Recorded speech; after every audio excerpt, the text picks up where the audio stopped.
Chapter 19 Lifespan Barrier, Breaking Through to the Core Formation Realm. In the 8 scenic caves, the glow of the green vine tree's fruit reflected off the cave walls, and the shimmering light of the underground river was also mirrored on the walls, creating a tranquil and beautiful grotto heaven. Guwen walked to the green vine tree, turned around, placed his hands on his hips, and looked at the area he had planted, a satisfied smile appearing on his face. One reaps what one sows. Immortal cultivation and farming were the romance he pursued. All the fighting and scheming should stay far away from him. Guwen felt self-satisfied as his gaze shifted. He wanted to build a pavilion in the 8 scenic caves so he could occasionally hide here to rest. He was still young now, but in 50 or 60 years, he could learn from Chang Xiandan, making the first disciple manage everything while he enjoyed life. However, it was still early for his first disciple. After all, Medicine Valley was his foundation. He had to find the right person. It wasn't just about being the first to become his disciple and handling all matters. Many plans emerged in Guwen's mind. First, he needed to nurture a deputy valley master. Xiaochuan was worth considering, low aptitude but honest, though too blunt in speech and demeanor. Lu Jujia would eventually go to the outer sect, so he was excluded directly. Ilan. No, better to send her away early to avoid ruining his Taoist heart. As for Wuxin, let's see. Still need to recruit more disciples. Guwen thought as he looked up. He was very curious about the green vine tree's fruit. Some natural treasures were fruit-shaped, but picking the green vine tree's fruit individually, would it extend his lifespan? He decided to act on his thoughts. With a leap, Guwen raised his hand to grab a fruit and pulled it down. He landed on the grass and then appraised the fruit in his hand, which was as large as a pumpkin. He estimated it weighed 7 or 8 pounds. Guwen took out a piece of spirit protection paper from his storage bag and wrapped it around the long stem at the top of the fruit to prevent spiritual energy leakage and nutrient loss. These were valuable. After about 10 breaths, a line of text appeared before his eyes. You have successfully extracted 85 years of life from the green vine fruit. 6th tier. Wonderful. 85 years of life. Guwen's eyes changed as he looked at the green vine tree. This was a money tree. Absolutely must not uproot it. It must be nurtured well and revered in the future. Guwen became excited. He tossed the green vine fruit into his storage bag and counted the fruits on the tree. There were 16 fruits as large as the one he had just picked. The smaller ones couldn't be touched. He began to take action immediately. Some of the green vine fruits were very high up, requiring him to climb the tree. At that moment, he craved the sword control technique immensely. Foundation Establishment Realm cultivators couldn't fly in the sky directly, and he had no other flying or levitation means. After a long struggle, Guwen finally managed to pick all 16 green vine fruits, gaining a total of 1,360 years of life. His total lifespan reached 8,400 years, getting closer and closer to the 10,000-year mark. Enough! All in one go. After reaching 10,000 years, he could improve his cultivation, explore the other 7 cave entrances. Once everything was clear, eliminate all potential dangers, then enjoy peace and tranquility. With a plan in mind, Guwen began to implement it. The 8 scenic caves were abundant with medicinal herbs. He focused on his attribute panel while picking, stopping once he accumulated 10,000 years of life. An hour later, a prompt appeared before Guwen's eyes. Your lifespan has surpassed 10,000 years for the first time, unlocking the lifespan barrier function. Lifespan barrier. Consumes lifespan to activate a barrier that shields from all prying, perception, and deduction. The consumed lifespan corresponds to your cultivation level and the required spiritual energy lifespan barrier. Seeing the words, consumes lifespan, Guwen frowned. Wasn't this taking his life? But after reading the explanation, he was thrilled.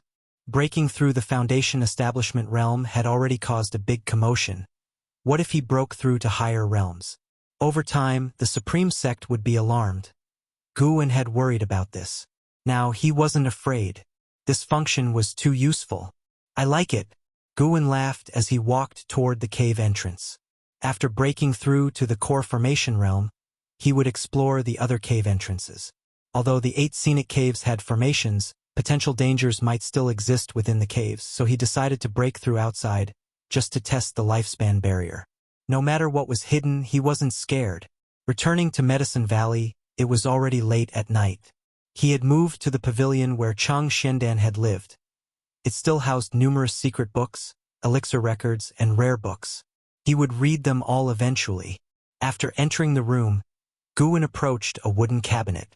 This cabinet was made from special wood that could retain the spiritual energy of natural treasures as much as possible, which Chang Xiandan had mentioned before. There were several such cabinets. He placed all the green vine fruits into the cabinet. Suddenly, he thought of something, took out one green vine fruit, and placed it on the table. Sitting at the table, he pulled out the Thousand Autumn Pavilion's secret history from his pocket and began to read quietly.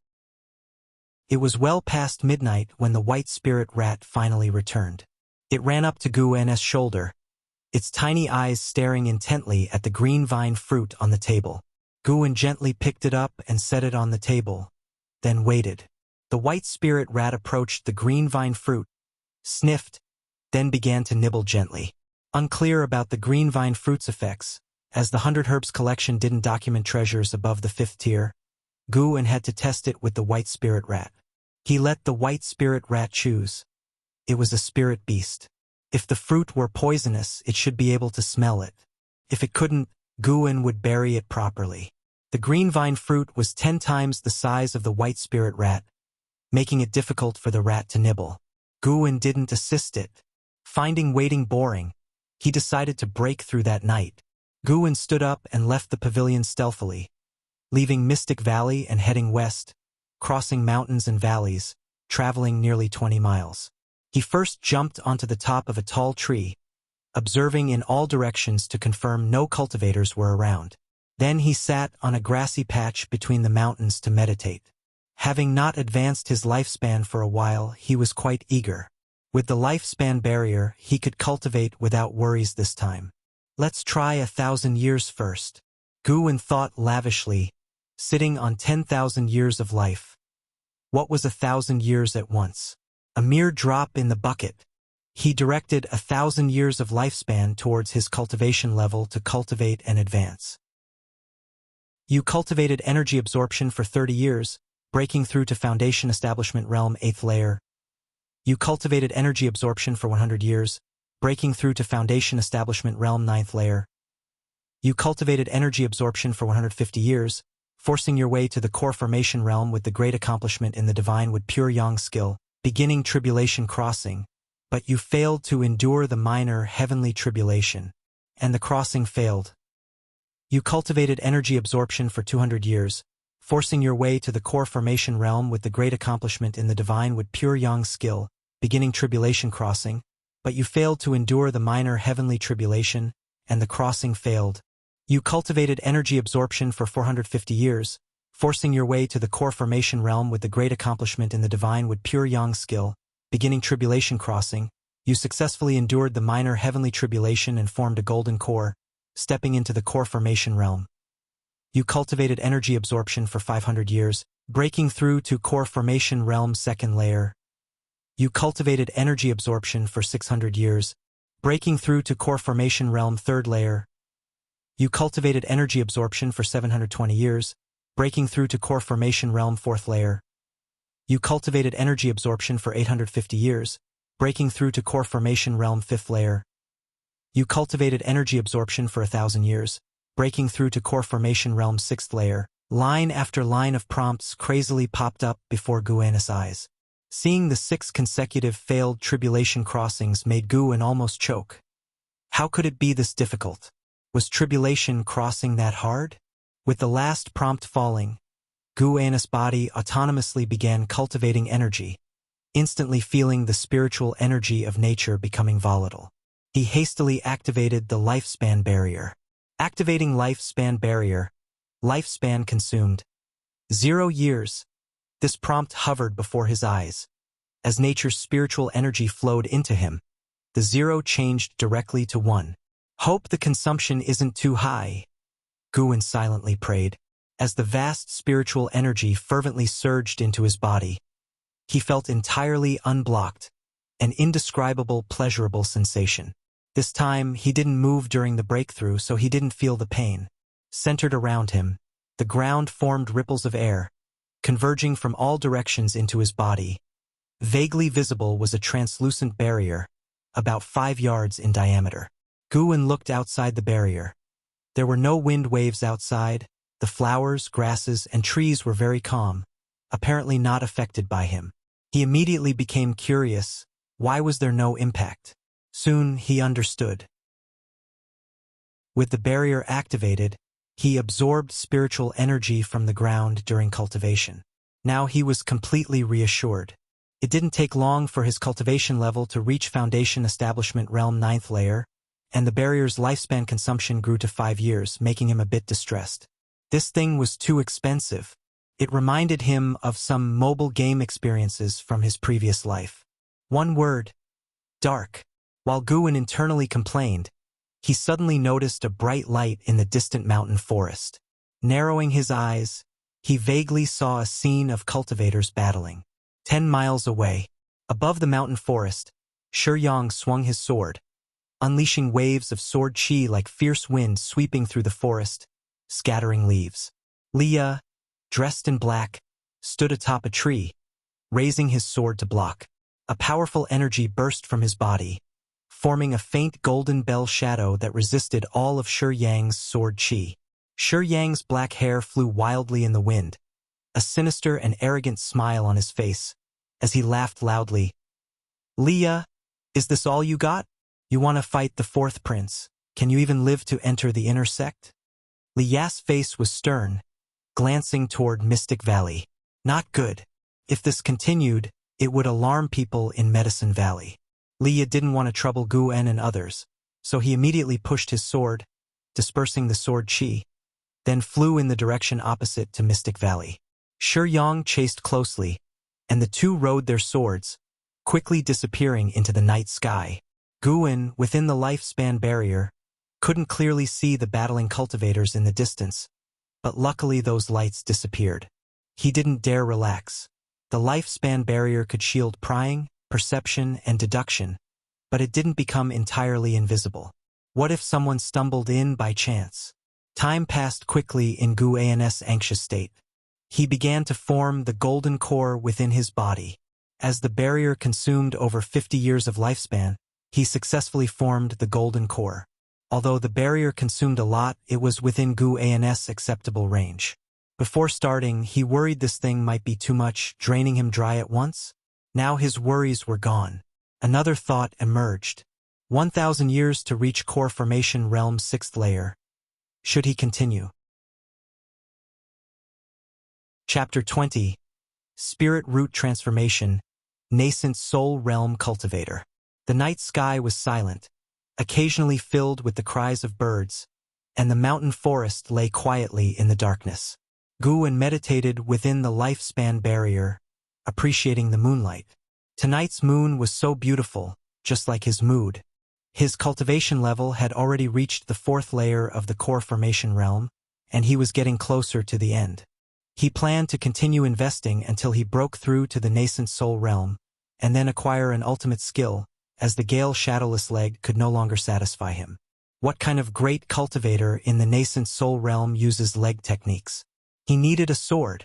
Guwen decided to favor the 7 swords of the Li family. With the cultivation level of the Nascent Soul Realm, he also needed attacking techniques of the Nascent Soul Realm. Yes, let's assume that Chang Xuanden's master was a great cultivator in the Nascent Soul Realm. Guwen had to overestimate his opponent as much as possible to reduce the chances of defeat. After the cultivator he previously fought with left and did not return, Guwen's heart was completely at ease. He was already a Core Formation Realm cultivator, and in the outer sect he could walk unchallenged. Even if someone suddenly broke in, they wouldn't withstand a single kick from him. 5th layer of the Core Formation Realm. His cultivation level increased again, and Guwen's divine sense also became stronger along with it.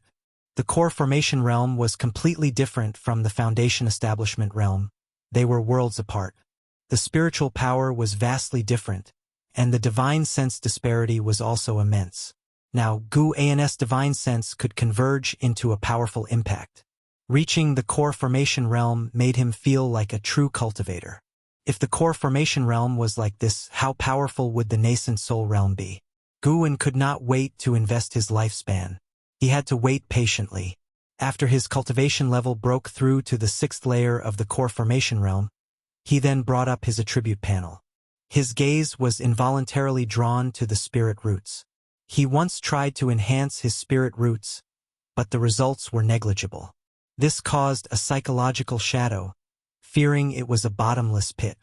Thus, he redirected his lifespan elsewhere, and deducing cultivation techniques could also improve spirit root qualifications. Now that he was strong enough and his lifespan was abundant, it was time to retry enhancing his spirit roots.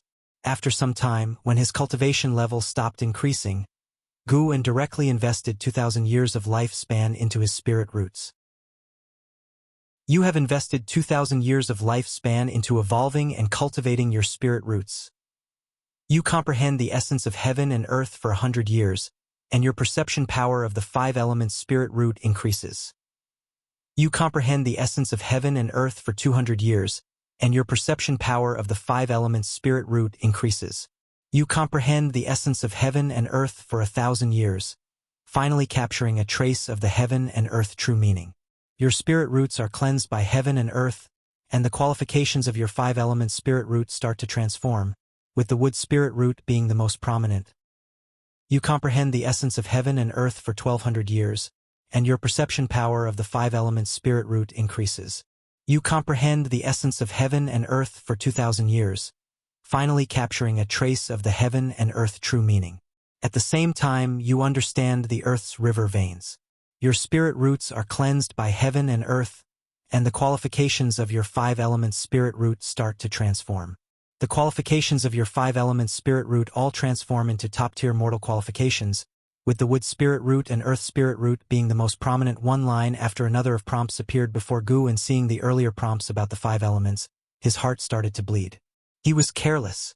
As expected, this thing was a bottomless pit. Seeing the final prompt, where all 5 elements spirit root reached top-tier qualification, improved his mood, yet he still felt heartache. After all, previously understanding the divine wood pure yang skill had already elevated his wood spirit root to top-tier qualification. He could not think like this. He ought to consider that the divine wood pure yang skill took 1,000 years to elevate one spirit root to top-tier qualification. To elevate all 5 spirit roots to top-tier qualification, it would have taken at least 5,000 years. So the question was, why did he not cultivate techniques of the other 4 elements? One had to try to walk the most perfect path. As Guan reflected on himself, the earth spirit energy surged again.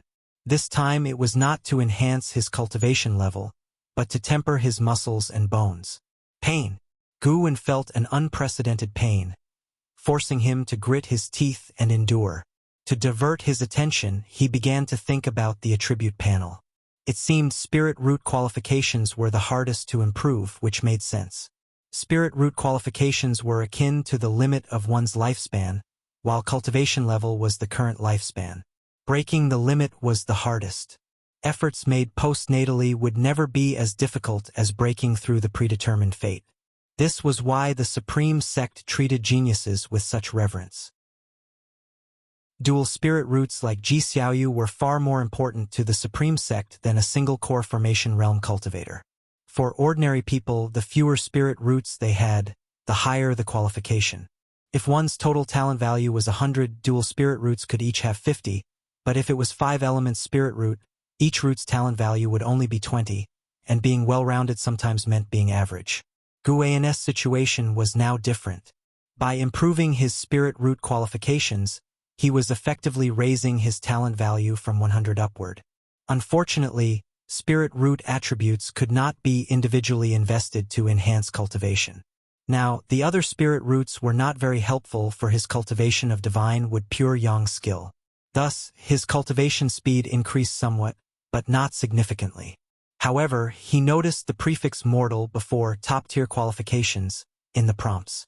Could there be holy body and spirit body as well? Lost in these thoughts, Guan noticed the consumption speed of the lifespan barrier starting to slow.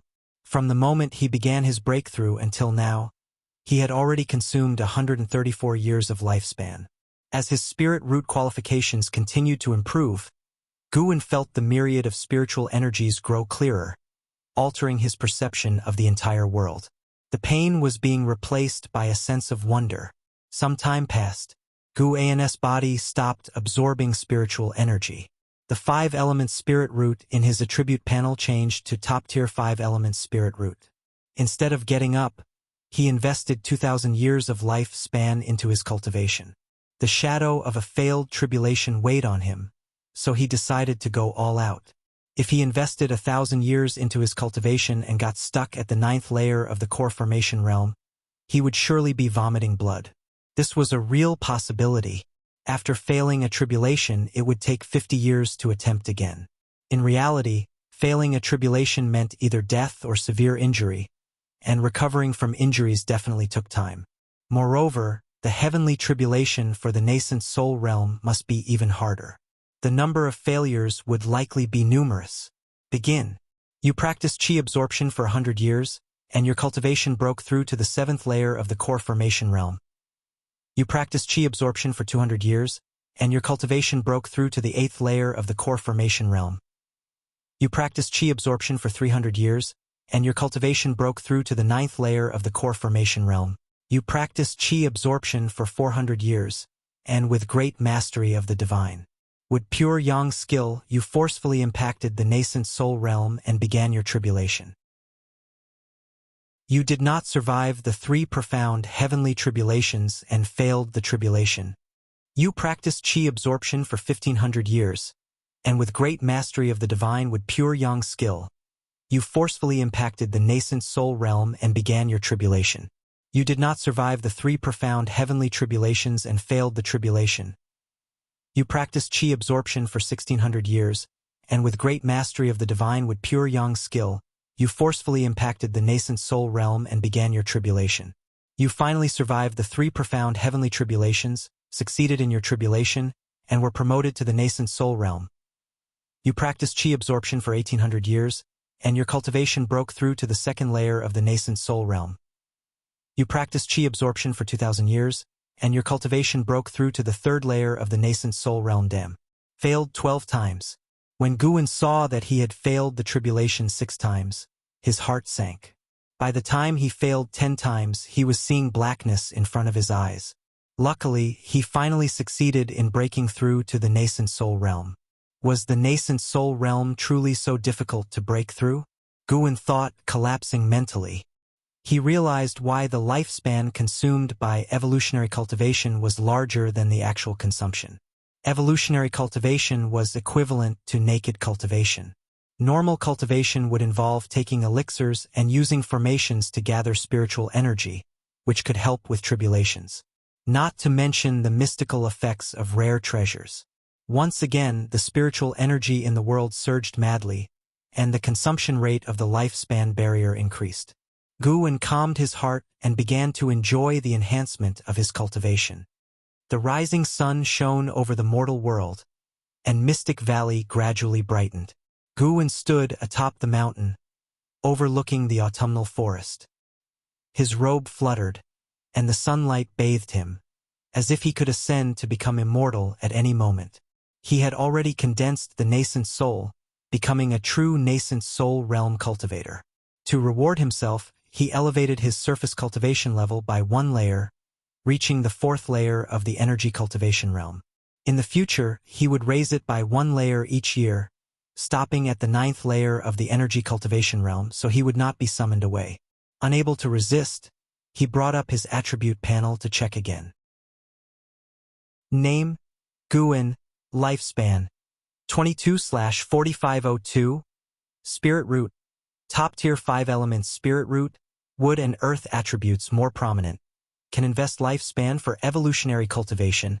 Cultivation: 3rd layer of the Nascent Soul Realm, can invest lifespan for evolutionary cultivation. Techniques: fire control art, unlearned. Divine wood pure yang skill, mastery. Dragon strength divine primordial skill, mastery. Alchemy, initial insight, can invest lifespan for evolutionary cultivation. Ultimate skills. Gale Shadowless Leg, accomplished. 7 Swords of the Leaf Family, unlearned. 8 Direction Step, unlearned. Can invest lifespan for evolutionary cultivation. Guwen then planned to favor the 7 Swords of the Leaf Family again, then continue to save his lifespan, amassing up to the 100,000 mark before using it. For now, he needed to rest for a few days to calm his excited heart.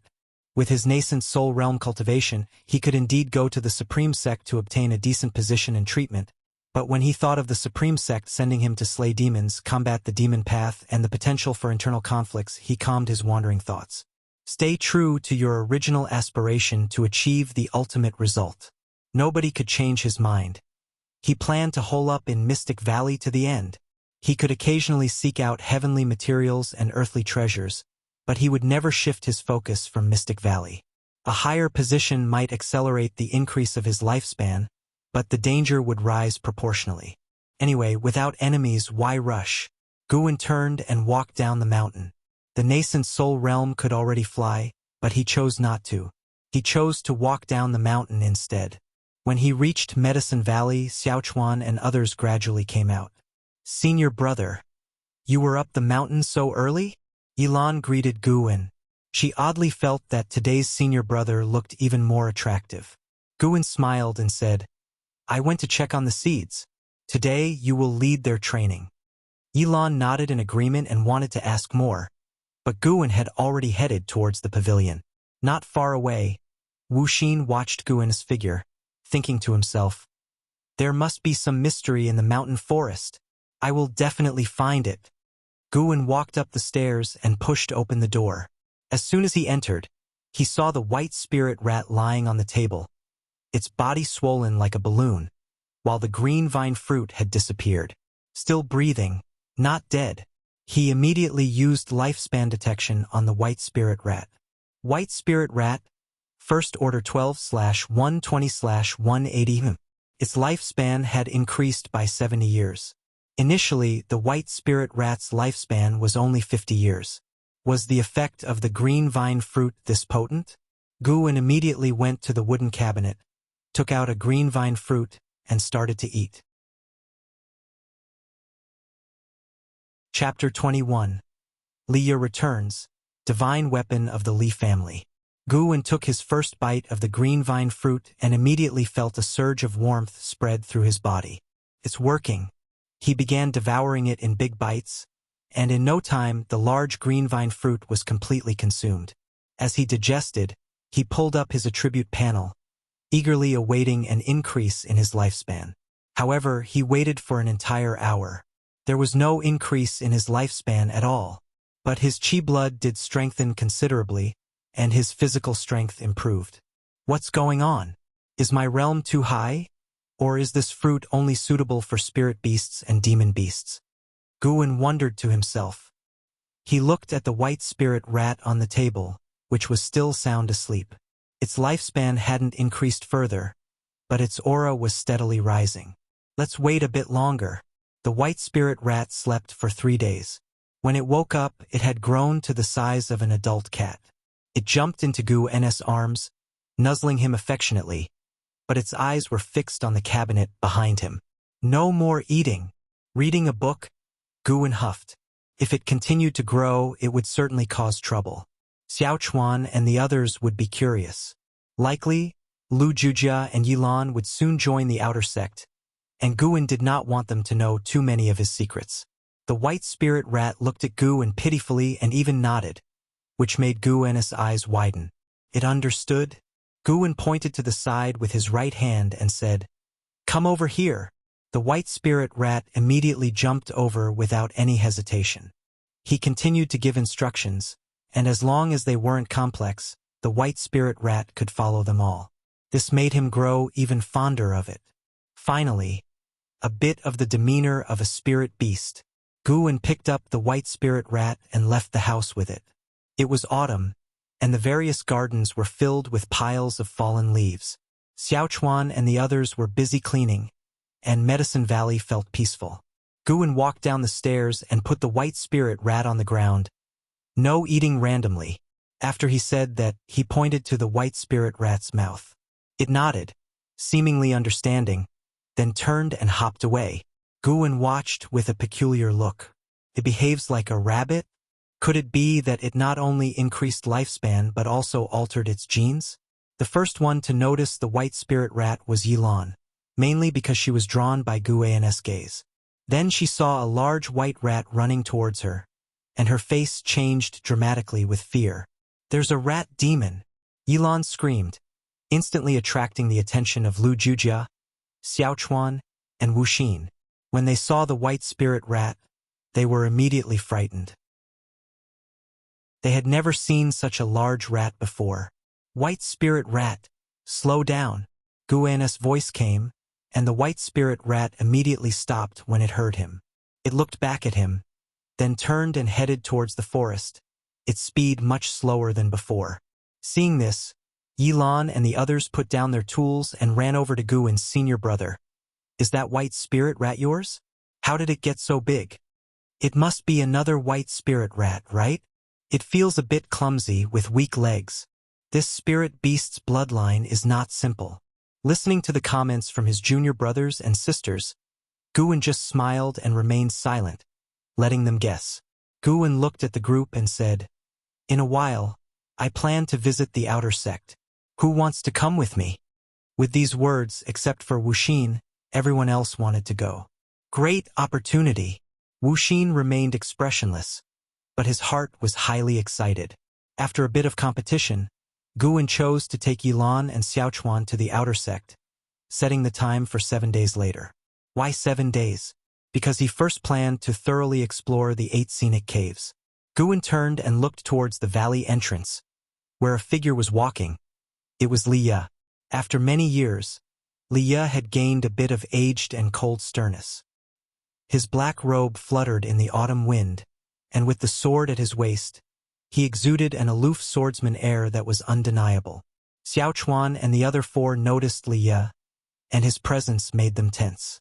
Anyone who came to Medicine Valley usually had a higher status than them, not to mention this person looked hard to approach. Guwen assessed Liye's lifespan and found he had already reached the 4th layer of the Foundation Establishment realm. That's remarkably quick. As expected of the first person I found with a life grid. Guwen walked over immediately, followed closely by the others. Liye scanned everything in Medicine Valley. When his gaze fell on Guwen, he seemed a bit dazed. Back then, Guwen had always followed others. Now he could lead the other servant disciples. Indeed, things had changed. Guwen came up to him, cupped his hands and smiled. "Brother Li, long time no see. Injured?" Guwen could feel his chi blood was chaotic, his breathing shallow, clearly suffering from internal injuries. Liye smiled and said, "It's been many years indeed. Where's Master? And where are senior brother and Menglang?" Guwen said helplessly, "Master's time was up and he passed away some time ago.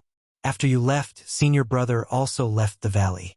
As for Menglang, he went to participate in the outer sect assessment and hasn't returned." Hearing this, Liye was stunned.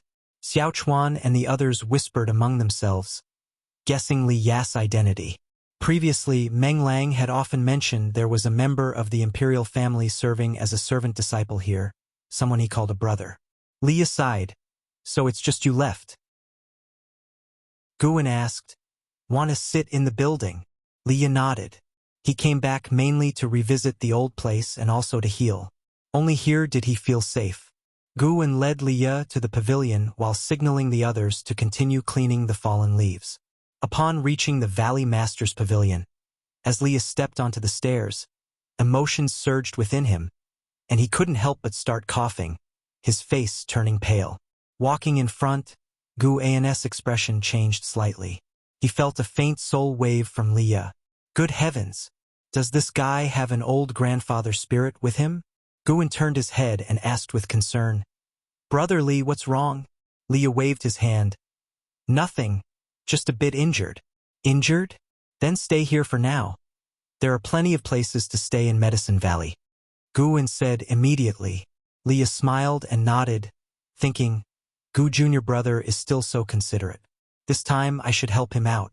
The 2 entered the house, and Guwen made Liye sit down before preparing tea for him. Liya looked around the room, his gaze quickly settling on the green vine fruit in the wooden cabinet. Over the past 3 days, Guwen had stored most of the green vine fruits in his storage bag, leaving only 2 in the cabinet to prevent the white spirit rat from sneaking them. If the white spirit rat stole them, he couldn't bear to kill it, so he hid the green vine fruits instead. That fruit? Liya squinted, but he didn't look too long.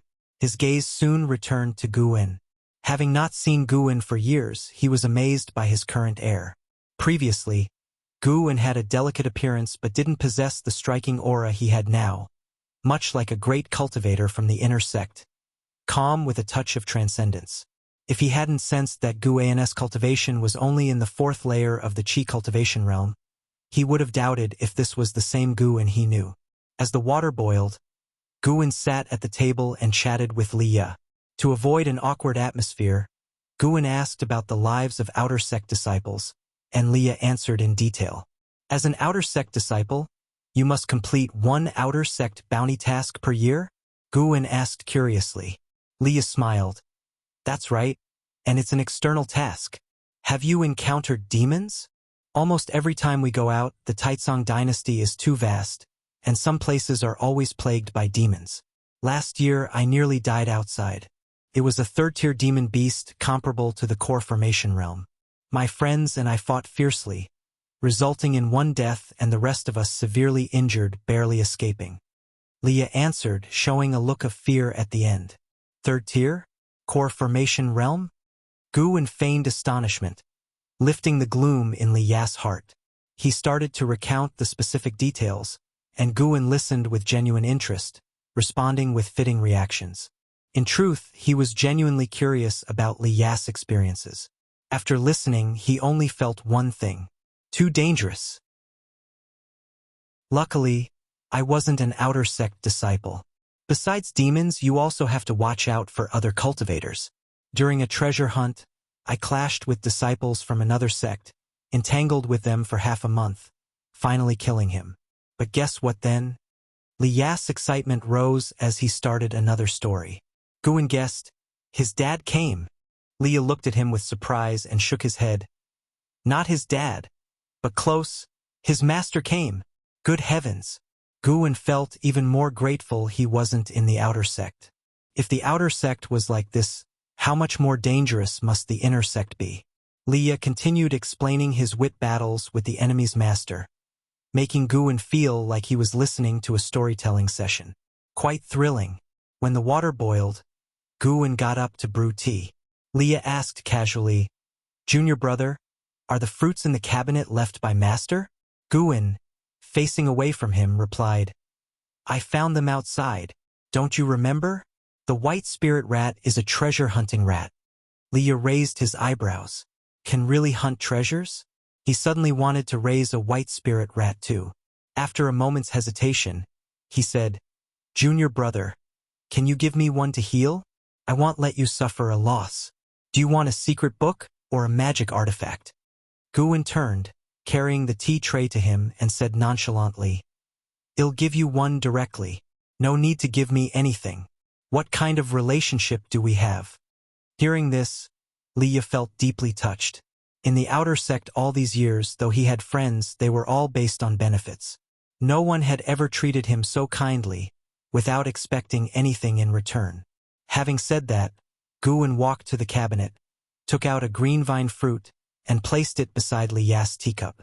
His action made Liya even more ashamed. Liya, you looked down on him and Medicine Valley before. Even though you joined the Outer Sect, you still have to rely on him to save you. Liya mocked himself inwardly. He then raised his hand and took out a treasured sword from his storage bag. The scabbard was green, inlaid with gems, the patterns intricate, exuding an air of wealth and grandeur. The hilt seemed to entwine a dark golden dragon. This sword, placed by Liya on the table, made a crisp, heavy sound. Liya stroked the sword and said softly, My mother gave it to me. I'll give it to you. This sword might save your life one day. Guwen was stunned by the sword. Even though he only saw the scabbard, he felt the power within. After all, he was a nascent soul realm cultivator. He saw more than Liya. Chapter 22. 2000 Years of Evolution. Taicang Divine Shocking Sword. No, I can't accept it. How could I take the sword your mother left you? Guwen quickly waved his hand, expressing honest concern. Such a treasure sword must have a significant backstory and could bring trouble. Liu lowered his eyes, looking at the scabbard, lost in his own memories. This sword is called Heavenly Residence. It has been with me since I was 3 years old. Now, I cannot fully utilize its power, and I am no longer qualified to use it. Leaving it with you is better. Maybe in this Medicine Valley, it will encounter its destined owner. Guwen, puzzled, asked, "Why are you not qualified? This sword can't be related to the imperial family, can it? If so, I dare not accept it." The thought of entangling with the Li family gave him a headache. Indeed, the sword was stunning and to his liking, but he preferred not to have his life disturbed. Liu looked at him and smiled. "Even if I told you, you wouldn't understand. Don't worry. This sword won't bring you trouble. The Li family wouldn't dare to seize it because it was a love token from my father to my mother. With its presence, the Li family wouldn't dare to harm you. If you ever encounter insurmountable trouble, you can take this sword and go to Changluo to find my father. How could someone of my humble status face the emperor? Don't worry. The moment Heavenly Residence appears in Changluo, my father will sense it. In short, you must accept it.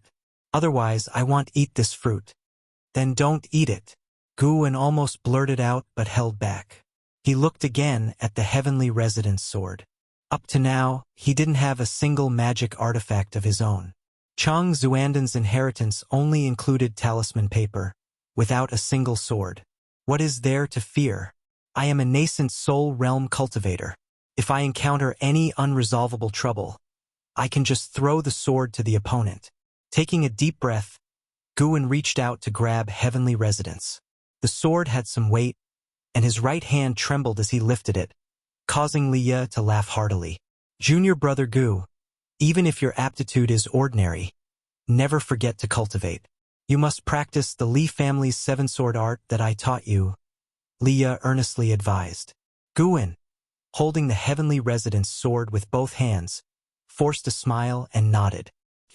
"Boy, you still need to sharpen your insight." And so, Liu settled in Medicine Valley, with Guwen personally arranging a secluded courtyard for him, ensuring he was undisturbed. Seated cross-legged on the bed, with a half-eaten green vine fruit beside him, Liu performed hand seals, continuously cultivating energy for healing. A faint blue silhouette emerged from Liu's body, swirling inside the room. It was an old man with kind eyes, dressed in a slightly fluttering robe, exuding an aura of a high-ranking enlightened being. Liu opened his eyes and asked, "Ancestor, what kind of fruit is this? Its medicinal effects are overpowering." The soul body of the old man, referred to as Ancestor, waved his hand, causing a spatial fluctuation within the room. He then stroked his beard and smiled. "It should be the green vine fruit nurtured by the holy tree of Thousand Autumn Pavilion. Even the lowest grade of green vine fruit is of the 6th rank. Consider yourself lucky. The fruit of Thousand Autumn Pavilion? So they have infiltrated this deeply. No wonder the Supreme Sect considers them a great enemy." Liu murmured. The Ancestor looked at the green vine fruit and said, "Thousand Autumn Pavilion and the Supreme Sect have held grudges for over 1,000 years. Each sect has planted countless spies within the other. Your junior brother Gu is fortunate. If not for meeting you, the green vine fruit would have brought him disaster." Liu shook his head. "It's not that he is just lucky. He is kind and righteous. Such people are always rewarded. On the contrary, I consider myself the fortunate one." The Ancestor nodded. "Indeed, in the immortal cultivation world, people like him are rare. However, you needn't feel too guilty. Giving him the Heavenly Residence sword holds greater significance for him than the green vine fruit." Hearing him mention the Heavenly Residence sword, Liu sighed. "I have failed my mother's expectations. I don't wish to contend for the throne. I only want to avenge her and then travel the world, far from courtly strife." The Heavenly Residence is one of the 3 Emperor Swords of Taicang. To fully harness its power, you must master the Emperor-level sword technique. Your 9 devastating swords are only at a minor level. It would take another 100 years for you to master the Emperor-level sword technique. The Elder mused. Liye fell silent. The ancestor teased. You couldn't easily defeat that young fellow named Qiong. You must strive harder, knowing that your 4th brother has already reached the core formation realm. Liye took a deep breath and said nothing more, closing his eyes to continue healing. The ancestor looked out the window. Although it was tightly shut, he could hear the laughter of Xiaochuan and the others. This is indeed a good place, far from worldly disputes. Sadly, those with missions are not meant for such places. Forget it, no more sighing. I should go back to sleep and rest. Deep in the night, Mystic Valley was silent. Using dragon strength divine primordial skill to conceal his energy, Guin silently left Mystic Valley, making his way to the mountain forest over 20 miles away. Sitting under a tree, he opened his attribute panel, focusing on the Li family's 7-sword art. How many years of lifespan should I invest? After some thought, he decided to invest more to increase his actual combat power.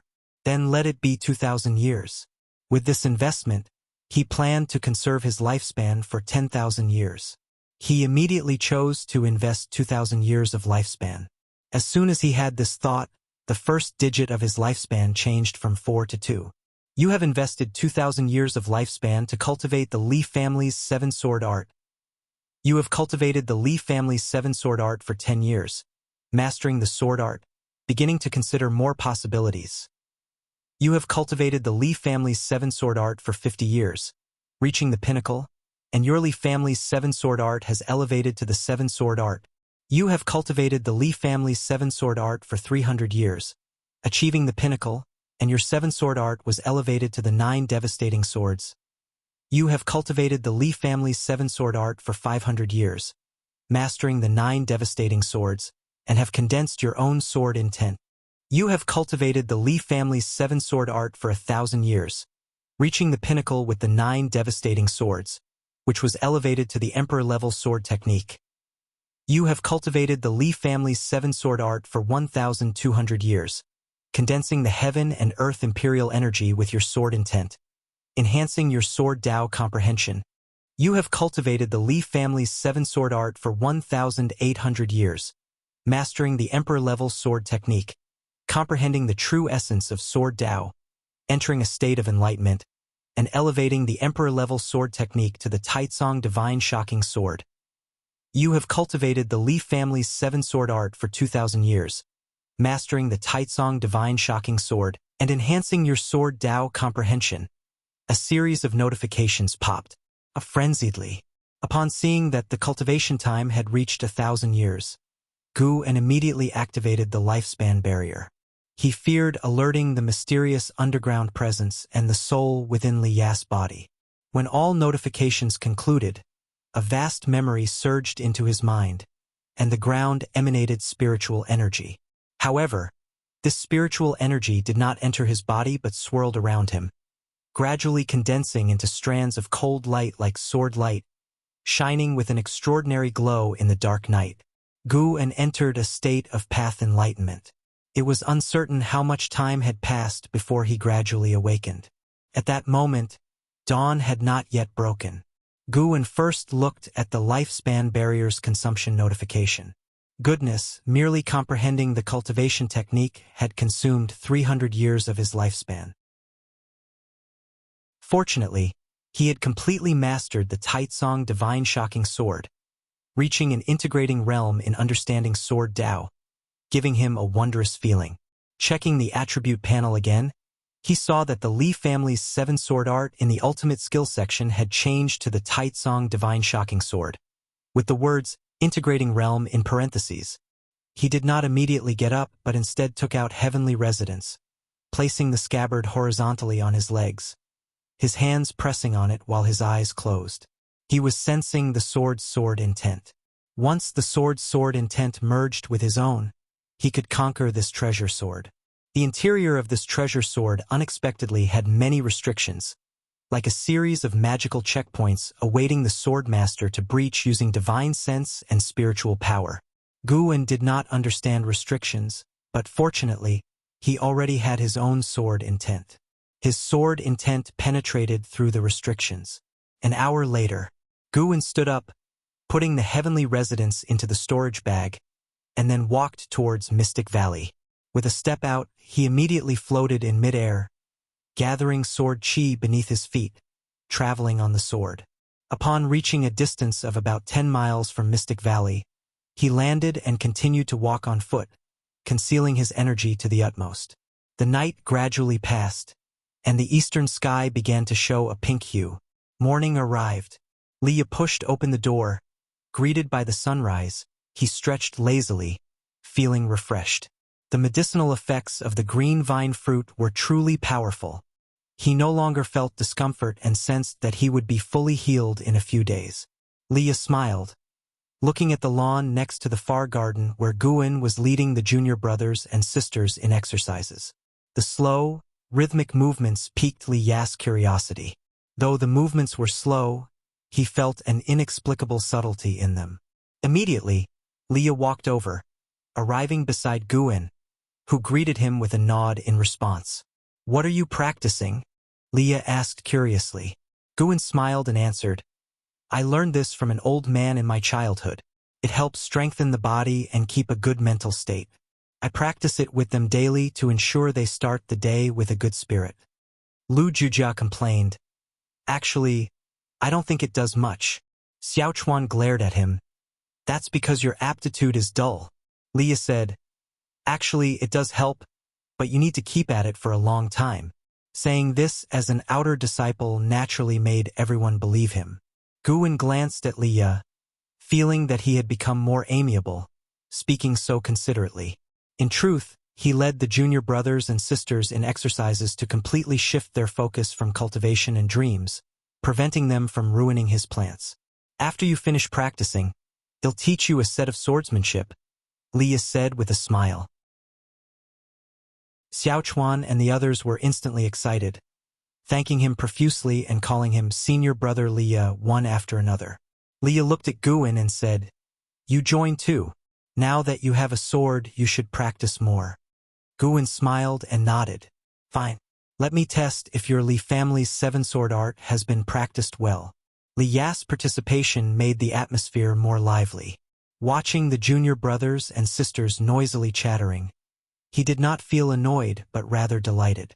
It wasn't until noon that Liya pulled Guwen into the forest. "Show me your Li family's seven-sword art. Once you master it, I can teach you the real swordsmanship." "This Li family's seven-sword art is just basic sword moves," Liya said seriously. Chapter 23 Soul-Shaking Bell Yin Yang Art. In the forest, Guwen could not resist Liya's insistence and eventually performed a clumsy set of the Li family's seven swords. Only then did he realize that pretending to be incompetent was harder than pretending to be skilled. Faced with Guwen's stiff sword moves, Liya criticized him for a long time, then began patiently teaching him sword practice. Through his sword moves, Guwen could judge that he was already practicing the 9 devastating swords, showing considerable talent. At least, his talent in sword Dao surpassed Guwen's. The second day arrived, and once again, Liya dragged Guwen to practice swords. Guwen couldn't bear it any longer. "Brother Li, I lack the talent for sword practice, so let it go. I have only a few decades in my life. If I rigorously practice the sword, wouldn't it be a waste? Compared to practicing swords, I prefer planting and tending flowers," Guwen said helplessly, secretly urging the dragon's strength within his body, causing his eyes to turn red. Liya, holding a sword, suddenly felt a blockage in his heart. What was he doing? Repaying junior brother Gu in the way he liked? Wasn't this also a form of harm? Liya couldn't help but think of his childhood when the emperor forced him to learn alongside his imperial brothers. But the things his brothers excelled at, he could never master. He sighed, walked to Guwen, patted him on the shoulder and said, "Junior brother Gu, it was inconsiderate of me. I'm sorry." Guwen forced a smile. "It's okay. senior brother. You're thinking of me, but it's just that I'm useless, lacking in talent. The more Guwen acted this way, the more guilty Liye felt. They sat down and began to chat about their first year in the valley, easing the tension of sword practice. For the next few days, Liye no longer pestered Guwen to practice swords, but he would still spend an ancient hour teaching Xiaochuan and others sword practice. For Xiaochuan and the others, whose dreams had not yet been extinguished, learning swords from an outer disciple was a rare opportunity. 5 days later, Liye was preparing to leave. Guwen, along with junior and senior disciples, escorted Liye to the entrance of the valley. Xiaochuan and others were reluctant. They had learned so much from Liye. Senior brother, this place will always be your home. Come back often. Guwen said with a face full of reluctance. Home? Ripples arose in Liye's heart, but his face maintained a serene smile. Yes, I will come back. After saying that, he turned and left. Dressed in black, he moved through the forest like a black flame, burning fiercely, with the autumn wind unable to extinguish his fire. Guwen sensed that he was burning with some kind of determination, possibly related to his recent injury. Only after Liye disappeared into the depths of the forest did Guwen turn his gaze back to the junior and senior disciples. He smiled and said, "Cultivate well, and soon go to the outer sect to seek senior brother Li and bring honor to our mystic valley." Lu Jujia immediately made a bold declaration, vowing to enter the outer sect. Xiaochuan said the same, though his confidence was clearly less than Lu Jujia's. Yilan was preoccupied, lost in thought. Wuxin spoke up. "I won't go to the outer sect. I will stay with senior brother for a lifetime." Everyone looked at him in surprise, including Guwen, this child. Guwen felt touched. Had he misjudged Wuxin? Lately, Wuxin had been very well behaved, not wandering around late at night, and nothing had been stolen from Mystic Valley, so it couldn't be concluded that Wuxin had ill intent. Given this, more chores should be assigned to Wuxin in the future. Yilan felt a twinge of regret. How had Wuxin managed to say what she wanted to say first? At the same time, she realized that perhaps, in her heart, senior brother was important, but not as important as pursuing immortal cultivation for longevity. Lu Jujia couldn't help but mock Wuxin for being so sycophantic, and soon, Xiaochuan, Yilan, and Wuxin started arguing with him. Guwen led them back to the valley, but his mind was drifting towards the underground. Liye had already left. Next, he had to prepare to deal with the underground troubles. Late at night in the 8 scenic caves, Guwen, holding the heavenly resident's sword scabbard, came to Meng Lang. Meng Lang, with his orifices sealed by soil, still lay on the grass. The grass around here shows signs of tampering. As expected, there's someone. Guwen keenly noticed subtle changes in the grass around Meng Lang. It's hard for an ordinary cultivator to detect this. He noticed it because he specifically observed the area last time he left. He gripped the heavenly resident's sword and then walked toward the cave where Meng Lang had initially emerged. Before long, he disappeared into the darkness. This tunnel was dim with few crystal stones. However, for the divine sense of a nascent soul realm cultivator, it posed no challenge.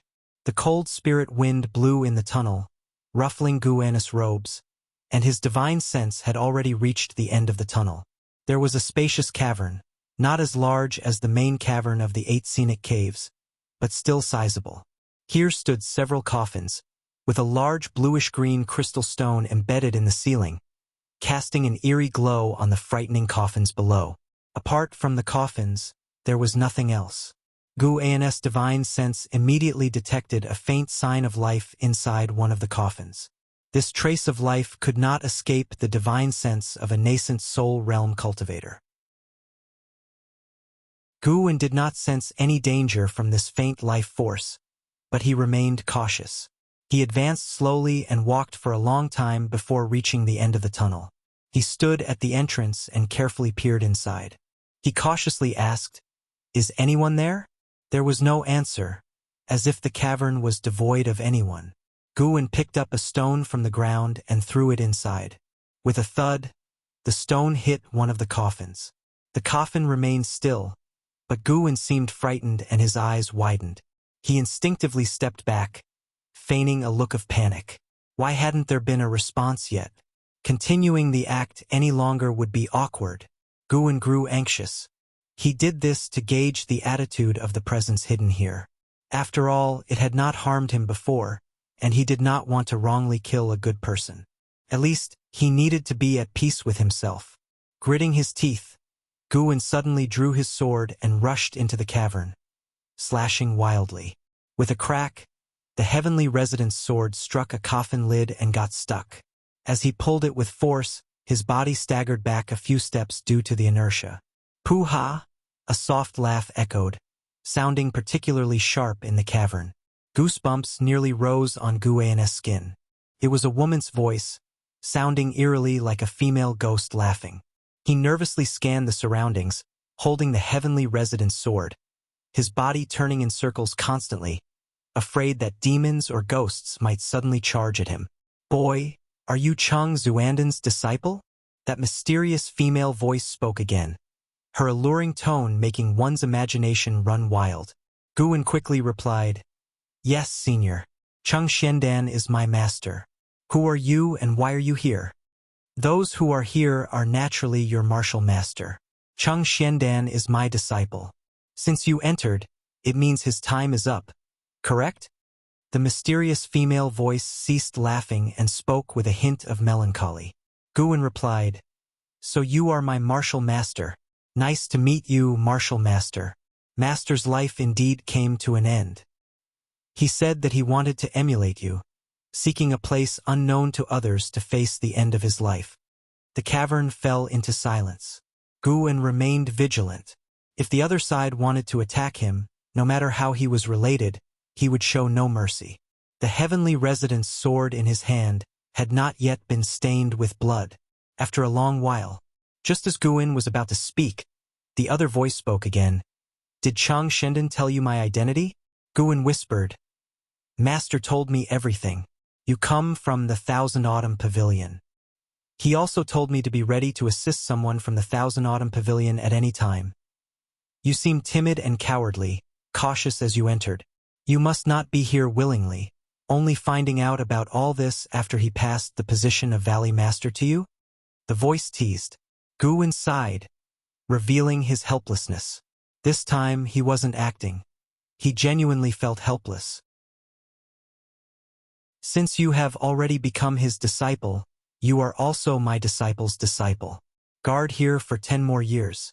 After 10 years, I will leave Supreme Sect and not bring you any trouble." After hearing this, Guwen couldn't help but ask, "May I ask the martial master's name?" "My surname is Jiang, given name Qiong. As for my title in the Immortal cultivation world, it's better not to mention it." Jiang Qiong? The name sounded pleasant enough, though who knows how many years she had lived. While Guwen was pondering, a coffin in front suddenly opened, startling him to the point of raising his sword. 2 items flew out of the coffin and landed before him. He looked down and saw a small black bell and a secret book. "Consider this my gift to my disciple's disciple. The soul-shaking bell can repulse all myriad poison mystic skills poison spells. As long as you shake it, all corpse poisons in this cave will heed your command. The book is my technique of immortal cultivation, the Yin-Yang art. The Yin-Yang art includes the spell to refine the soul-shaking bell, something not even your master could learn." Jiang Qiong's voice came again, sounding somewhat fatigued. Guwen immediately bowed in gratitude, unable to resist asking, "Disciple's talent is mediocre. Why do you treat me so well, martial master?" "Hee, mediocre talent? Boy, though it's unclear what miracle skill you practice, your actual cultivation level is certainly not limited to the 4th layer of the energy cultivation realm. You should have already entered the foundation establishment. To achieve foundation establishment at such a young age makes you a genius. The fact that you can suppress your arrogance, hiding as a servant disciple in the outer sect, hints at a burdening secret, but at least it shows you are quite resistant to Supreme Sect. Your talent satisfies me, and your behavior aligns with my taste. Cultivate well, and I'll teach you more spells later. Once you inherit my mantle, I'll recommend you for the status of true disciple in the Thousand Autumn Pavilion. Qiong resumed her previous alluring laughter, causing Guen's face to change, feeling exposed and somewhat embarrassed. Taking a deep breath, Guen said, "Thank you, Martial Master. If you have any instructions, please tell me at any time." After speaking, he bent down to pick up the soul-shaking bell and the yin-yang art before turning and leaving. Qiong's voice no longer echoed in the cavern, and Guen quickly returned to the 8 scenic caves. Sitting under a tree, he began to study the yin-yang art. He contemplated whether Qiong harbored any ill intentions. Just 10 years wasn't too worrying. He wasn't just a nascent soul realm cultivator. He also mastered the Taicang divine shocking sword. Qiong clearly wasn't a good person. She only feared Guan's foundation establishment realm's strength. In 10 short years, how could she go from fearing the foundation establishment realm to effortlessly suppressing the nascent soul realm? She hadn't just hidden here. According to Chang Xiandan, she had been dead for 70 years. During these 10 years, he needed to find ways to learn more spells and secret books from her. If she behaved and departed in 10 years, Guen wouldn't have to resort to betrayal. If she harbored ill intentions, Guen would have to let the heavenly resident's sword taste blood. Chapter 24. Qiong of Core Formation Realm 9 Layers. Spring passed and autumn came. 5 years flew by in the blink of an eye. In these 5 years, Guen continued his plan of dedicating a year of his life every night, resulting in an expenditure of over 1,800 years of his life over the 5 years, and his cultivation realm reached the 8th layer of the Nascent Soul Realm. After surpassing the 5th layer of the Nascent Soul Realm, the time required for each subsequent subrealm doubled, and Guen, who was in the process of transformation, could only train rigorously, taking even more time. Presently, he had a remaining lifespan of about 10,200 years. The addition of the 8 scenic caves increased his annual lifespan income. 5 years passed and 3 more servant disciples joined Mystic Valley, all of whom became disciples of Guen, 2 males and 1 female, named Tangyu, Suhan, and Jinqin in order of age from oldest to youngest. Guen no longer selected disciples based on qualifications. He chose those with mediocre qualifications to avoid trouble. Their maximum lifespan was around 200 years, and on this basis, he chose disciples who appealed to him. On this day, at the mouth of the valley, Xiaochuan, Yilan, Wuxin, Tangyu, Suhan, and Jinqin surrounded Lu Jujia. "Senior brother, I wish you success. Uncle Master, don't forget us when you go to the outer sect. Don't worry, Medicine Valley has me. If you fail, I'll definitely laugh at you." Today was the day Lu Jujia was going to the outer sect for the assessment. Guen cut a green vine fruit into 4 parts and distributed them to the 4 junior brothers and sisters, significantly boosting their cultivation level, with Lu Jujia being the first to reach the 9th layer of the Qi cultivation realm. It was worth mentioning that ever since consuming the green vine fruit, Wuxin had completely calmed down, practicing diligently in his room every night without wandering the mountains. He also became more hardworking in his tasks. The 23-year-old Lu Jujia was full of high spirits. He looked towards the pavilion where his senior brother lived and saw his senior brother standing by the window watching him, which warmed his heart. "Wait for my good news. I won't let you down, senior brother," Lu Jujia said with a proud smile, then turned and left. With years of practice in the residual wind leg, he felt he could make a name for himself in the outer sect. Guen, dressed in a white-bottomed black robe, watched Lu Jujia leave from afar, with mixed emotions in his heart. He couldn't tell whether it was relief or reluctance, perhaps both. "I'm only 27 and already feeling so emotional. What will happen when I'm 200, 2,000, or even 20,000 years old?" Guen laughed self-deprecatingly. He turned and walked to the table, sat down, picked up the Green Hero Travelogue, and continued to savor it. This Green Hero Travelogue was published last year, and in his opinion, it was a peak masterpiece. The author's skills in writing about fleeting emotions had reached the transformation realm. An ancient hour later, Wuxin came to visit. At 21, he was still dressed as a monk. Guwen often teased him as a handsome monk Tang, especially after Guwen had specially ordered a monk robe for him from the outer sect, enhancing his charm even more. Senior brother, I have finished watering the garden on the mountain. Is there anything else you need today? Wuxin softly asked as he walked to Guwen aside, casting a glance at the green hero travelogue. His fair face instantly turned red. Without raising his eyes, Guwen said, "There's nothing else, you can go practice now." Wuxin walked to the opposite side of the table but did not leave, looking hesitant. Guwen glanced at him and asked, "Is there something else?" In his black robe, he already had the oppressive aura of a superior. In recent years, Medicine Valley's harvest was good, and he, without a private fund, bought new clothes for everyone in Medicine Valley, making them no longer look like servant disciples. Wuxin gritted his teeth and said, "Senior brother, to be honest, with my qualifications, I can never join the outer sect. I truly wish to accompany you in the Medicine Valley for the rest of my life." Guwen put down the green hero travelogue and studied him carefully. Isn't this just one meaning behind his words? He wanted to progress. Guwen frowned with a look of difficulty. Seeing his expression, Wuxin became anxious and directly knelt down. "Senior brother, what's missing in me? I work harder and am more obedient than them, yet they all want to go to the outer sect, but I don't." Wuxin said excitedly, his eyes turning red. Guwen noticed that he had activated some cultivation technique, causing his chi blood to surge. "You brat! Are you trying to imitate me?" Guwen said earnestly. "Wuxin, in my heart, there is no one better or worse. Like the green vine fruit, I split it equally among you. But the position of the chief disciple is very important, even representing the next valley master.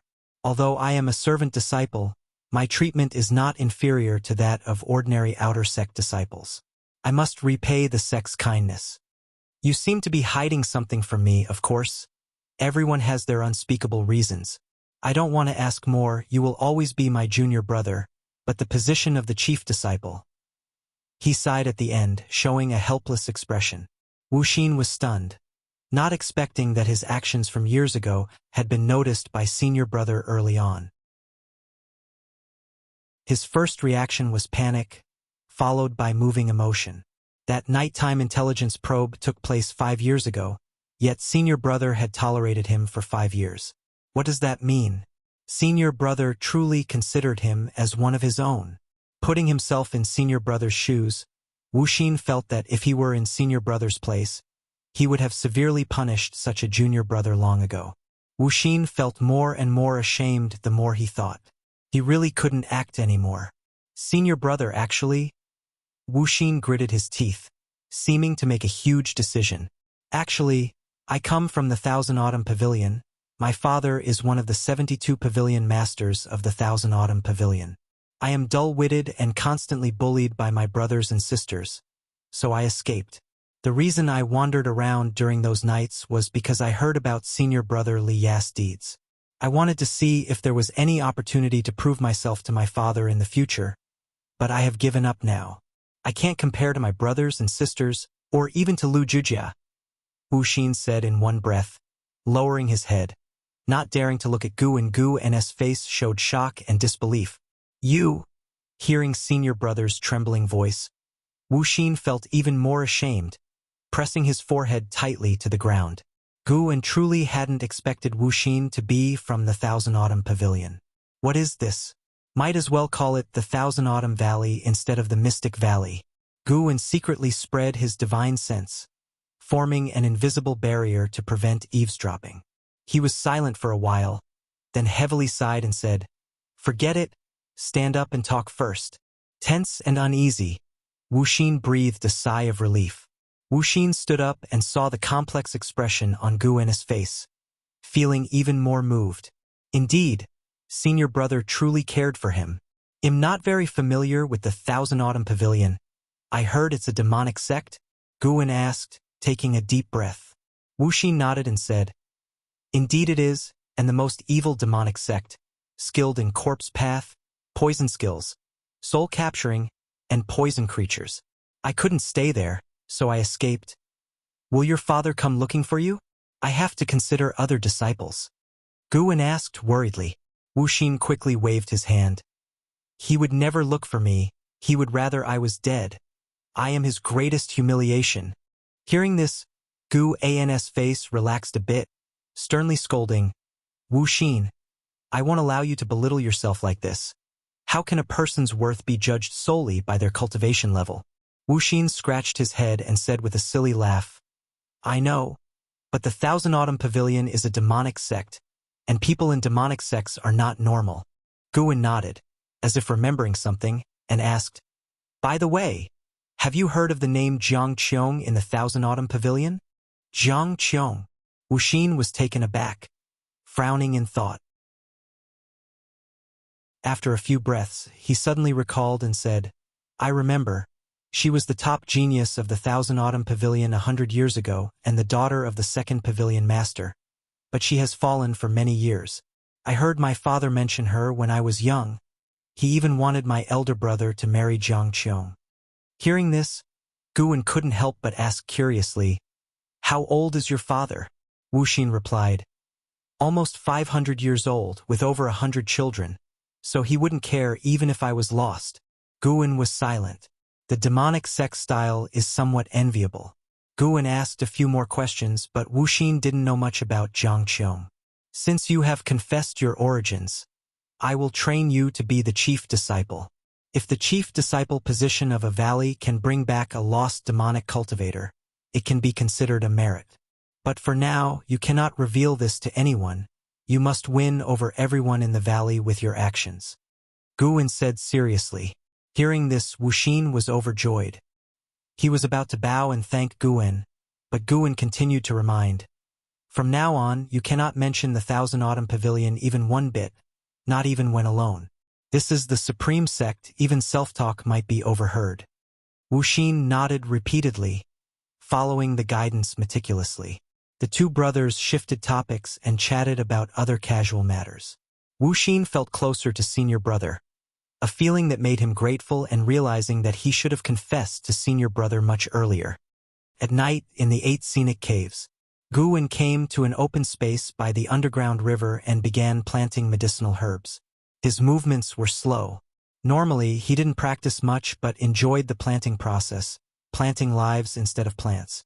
The love of farming ingrained in Huaxia people came with his soul to the immortal cultivation world. After planting, he looked at his newly developed garden with satisfaction, orderly and uniquely beautiful. My dear disciple, come in for a moment. Qiong's melodious voice came from within a cave, and Guwen immediately walked over. Over the years, Qiong often called him to help pick herbs, sometimes even for alchemy. Guwen wasn't working for free. His alchemy skills improved significantly in the process. Qiong's alchemy was far superior to Chang Xuanden's, evident even in teaching. Arriving at the cave room, it was still dimly lit, with a pill furnace half the height of a person placed in the open space, ashes piled under the furnace. Just as Guwen was about to speak, he heard a noise and looked closely, only to see a coffin in the depths start to shake. Boom! The coffin lid fell, crashing to the ground, raising a cloud of dust. Guwen saw a skeletal hand, like a ghost claw, emerge from the standing coffin. He immediately cast a lifespan detection. Qiong, Core Formation Realm 9th Layer 185/304/2490, Good Heavens. A maximum lifespan close to 2,500 years. Why did the Core Formation Realm 9th Layer only have 300 years of lifespan? Could it be related to her injuries? Guwen wondered, while the last trace of apprehension in his heart disappeared. Chapter 25. Have you ever heard of the Nascent Soul Realm? Crack. A shriveled foot stepped out from the coffin, crushing a piece of charcoal beneath it. Guwen saw that it was a woman in tattered clothes, her hair disheveled and her body emaciated to the point of exaggeration, as if all her flesh and blood had been drained. The robe on her body, though in tatters, vaguely revealed a white garment. She wobbled out like a malicious ghost. Qiong slowly lifted her face, her features equally shriveled, with deep-set eyes and bulging pupils. looking terrifying. Her gaze fell on Guin, scaring him so much that he quickly lowered his head. Good Grand Disciple, thanks to your help in alchemy these past 5 years, I've recovered quickly. Qiong forced a smile, which looked even more horrifying, with foul air still spraying out from her mouth. She no longer referred to herself in the grandiose manner but simply as I, closing the gap between them considerably. Guin forcibly held back his discomfort and said, "This is what a grand disciple should do, though I am perplexed about one thing. Ask away." Qiong replied as she staggered toward the pill furnace. Guin watched her and asked, "Since refining elixirs can help you recover quickly, why didn't you let my master help you before?" Chang Xiandan thought Qiong had been dead for 70 years, meaning she had been hiding here for that long, and Chang Xiandan had never discovered she was still alive. Qiong replied with a grim smile, "Because I didn't trust him. Your master was forced to become my disciple. His heart wavers. Who knows when he might betray me? Half of the coffins in this cave are filled with his disciples." Guin remained silent. He believed Qiong was telling the truth, as Meng Lang had met such an end. Qiong sat in front of the pill furnace, waving her hand. The medicinal herbs piled nearby flew into the furnace one by one. 5 years have passed. What layer of the Foundation Establishment Realm are you at now? Qiong asked. Guan's outward cultivation level was at the 5th layer of the Qi cultivation realm, but Qiong believed he was at the Foundation Establishment Realm. Guin replied, "Almost at the 3rd layer. Too slow. Don't slack off in your regular cultivation. When I was your age, I established my foundation at 18 and formed my core at 40. If I hadn't spent decades studying the alchemy Dao and array formations, I would have been at the Nascent Soul Realm by now. Have you heard of the Nascent Soul Realm?" Qiong absent-mindedly asked while staring at the pill furnace. Guin hurriedly nodded and said, "Those in the Nascent Soul Realm are immortals, rarely seen in the outer sect." "Humph, what immortals, just stronger cultivators. When I fully recover, you'll find a place to break through to the Nascent Soul Realm. By then, you'll have a Nascent Soul Realm powerhouse backing you. Are you excited?" Qiong said with a gleeful tone towards the end. Her voice sounded charming, completely at odds with her horrific image. "Thank you for your care, Master. Do you need any help?" Guin stepped forward and asked. Qiong replied, "Just watch me refine the elixir, and we can chat." She patted her hand, motioning Guin to sit beside her. Guin sat down, keeping his distance, while maintaining his vigilance. No matter how kind Qiong was, he would not let his guard down until she left. Meng Lang's fate served as a warning. He likely never suspected Chang Xiandan until his death. Qiong inquired about his background, and Guin gave a brief overview of his early life, omitting his connection to the Ji family, instead saying he was born a house servant who, after discovering his spirit root, joined the Supreme Sect. After a lengthy conversation of nearly an hour, Qiong finally let Guin go, instructing him to come back for the next 3 nights, promising great rewards upon success. Guin arrived as scheduled. The 3rd night arrived. Guin sat opposite the pill furnace meditating, holding the yin-yang art, occasionally asking Qiong questions. Qiong, growing annoyed, couldn't help but scold.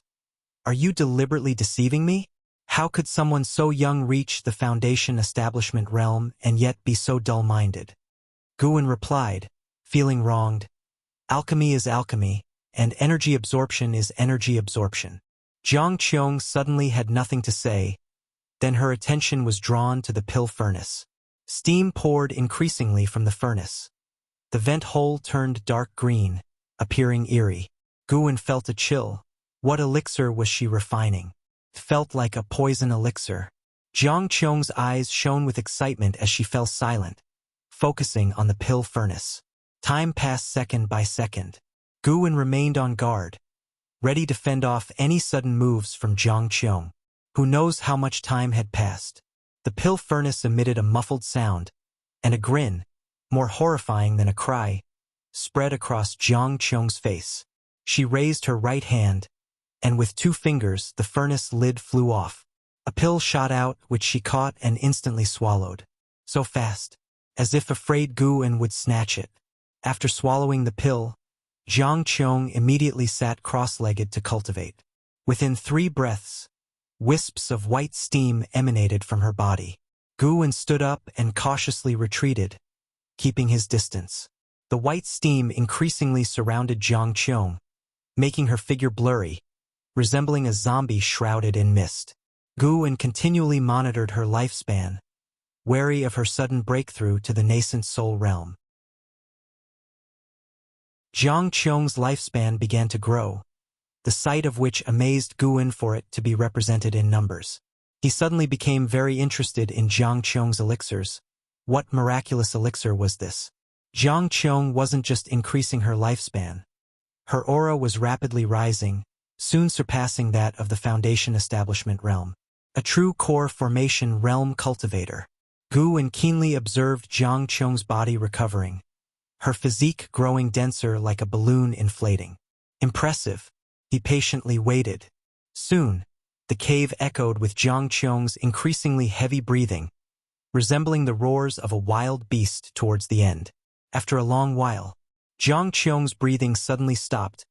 Gu-en realized she had not broken through to the Nascent Soul Realm and thus felt less tense. From within the white mist, Qiong stretched, her graceful figure emerging, starkly different from before. She walked out of the mist, still with disheveled hair and wearing tattered clothes, but the pale skin beneath her rags made Gu-en's face flush in the dim cave, causing him to avert his gaze. "It's been so long since I walked like this," Qiong said nostalgically, striding up to Gu-en, leaning forward, brushing her hair aside with both hands. "Well, good grand disciple, is your master beautiful?" Gu-en stole a glance and, despite her dirty face, saw her features were indeed those of a rare beauty, comparable only to the 3rd miss of the Ji family, Ji Xiaoyu, and the outer disciple Li Xuanyu. "Master is indeed one of the most beautiful in the world, but I am more concerned about your health. Have your injuries healed?" Gu-en asked with genuine concern as he cupped his hands. If she recovered, she should hurry and leave. "Recovery will take more time. I still need to rest for another 5 years." Qiong smiled, her bright eyes studying Gu-en thoughtfully. Suddenly, she struck at Gu-en with a palm, swift as lightning, stopping just short of his chest, the force of the wind pulling his robe backward. Qiong asked with a faint smile, "Why didn't you dodge?" Gu-en's face stiffened as he replied, "I couldn't react in time." In truth, it was not so. To him, Qiong's actions were too slow. In that instant, his dragon strength could have repelled her spiritual power. She had not spared Gu-en's life but rather saved herself. Qiong couldn't help but laugh, her laughter as captivating as flowers in bloom, even clutching her stomach in the end. Gu-en watched her laugh without interrupting. After a while, Qiong turned back to the pill furnace and said, "Don't worry, I won't kill my own disciples and grand-disciples. When Chang Shendan tried to betray me, I spared his life and even used his protection to hide within the Supreme Sect. As long as you are devoted to me, I will never forsake you. If anyone bullies you, I won't stand by." Gu-en couldn't help but laugh at her words. Qiong stood before the pill furnace, turning to Gu-en. "Leave a set of new clothes. You may go now. Come back tomorrow night and I will teach you some spells." Gu-en immediately took a set of his own white robes from his storage bag, gently placing them on the ground, then bowed to Qiong and took his leave.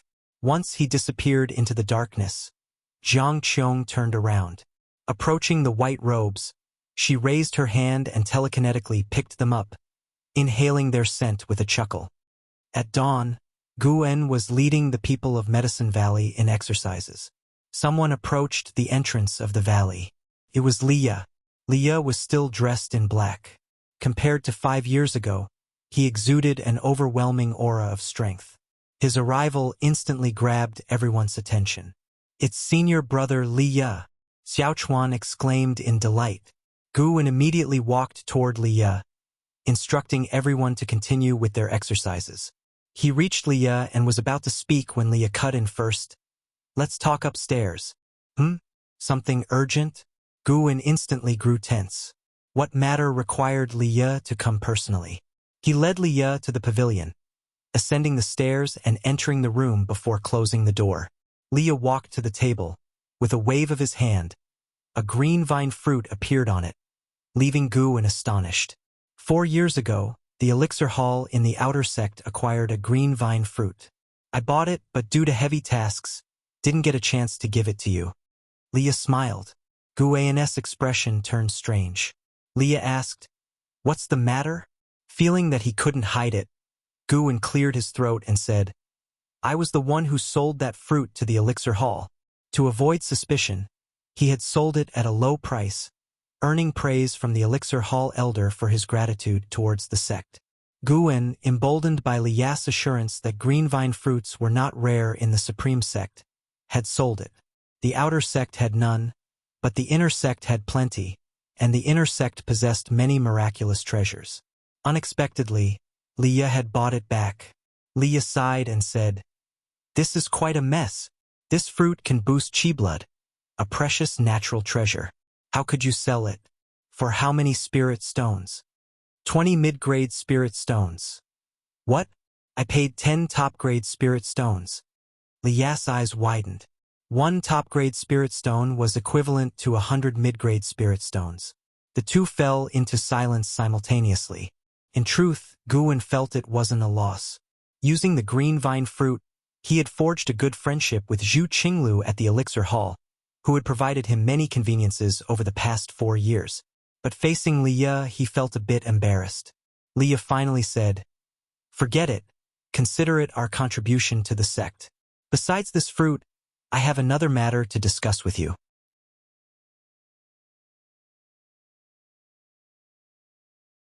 Chapter 26. Outer Sect Assembly. "What's the matter?" Guwen asked, praying in his heart that it was not something troublesome. He didn't want to get involved in the conflicts of the Outer Sect. Liye smiled. "Don't you like planting? I remember you mentioned before that you helped an outer disciple manage his cave. Now there's just such an opportunity. The treatment is good. Helping for a year can earn you a mid-grade spirit stone and a bottle of spirit energy elixir." When Guwen heard this, he realized what it was about and breathed a sigh of relief. As long as he could earn longevity, he wouldn't refuse. After all, he didn't practice much daily and had plenty of time. He began to inquire about the employer's identity.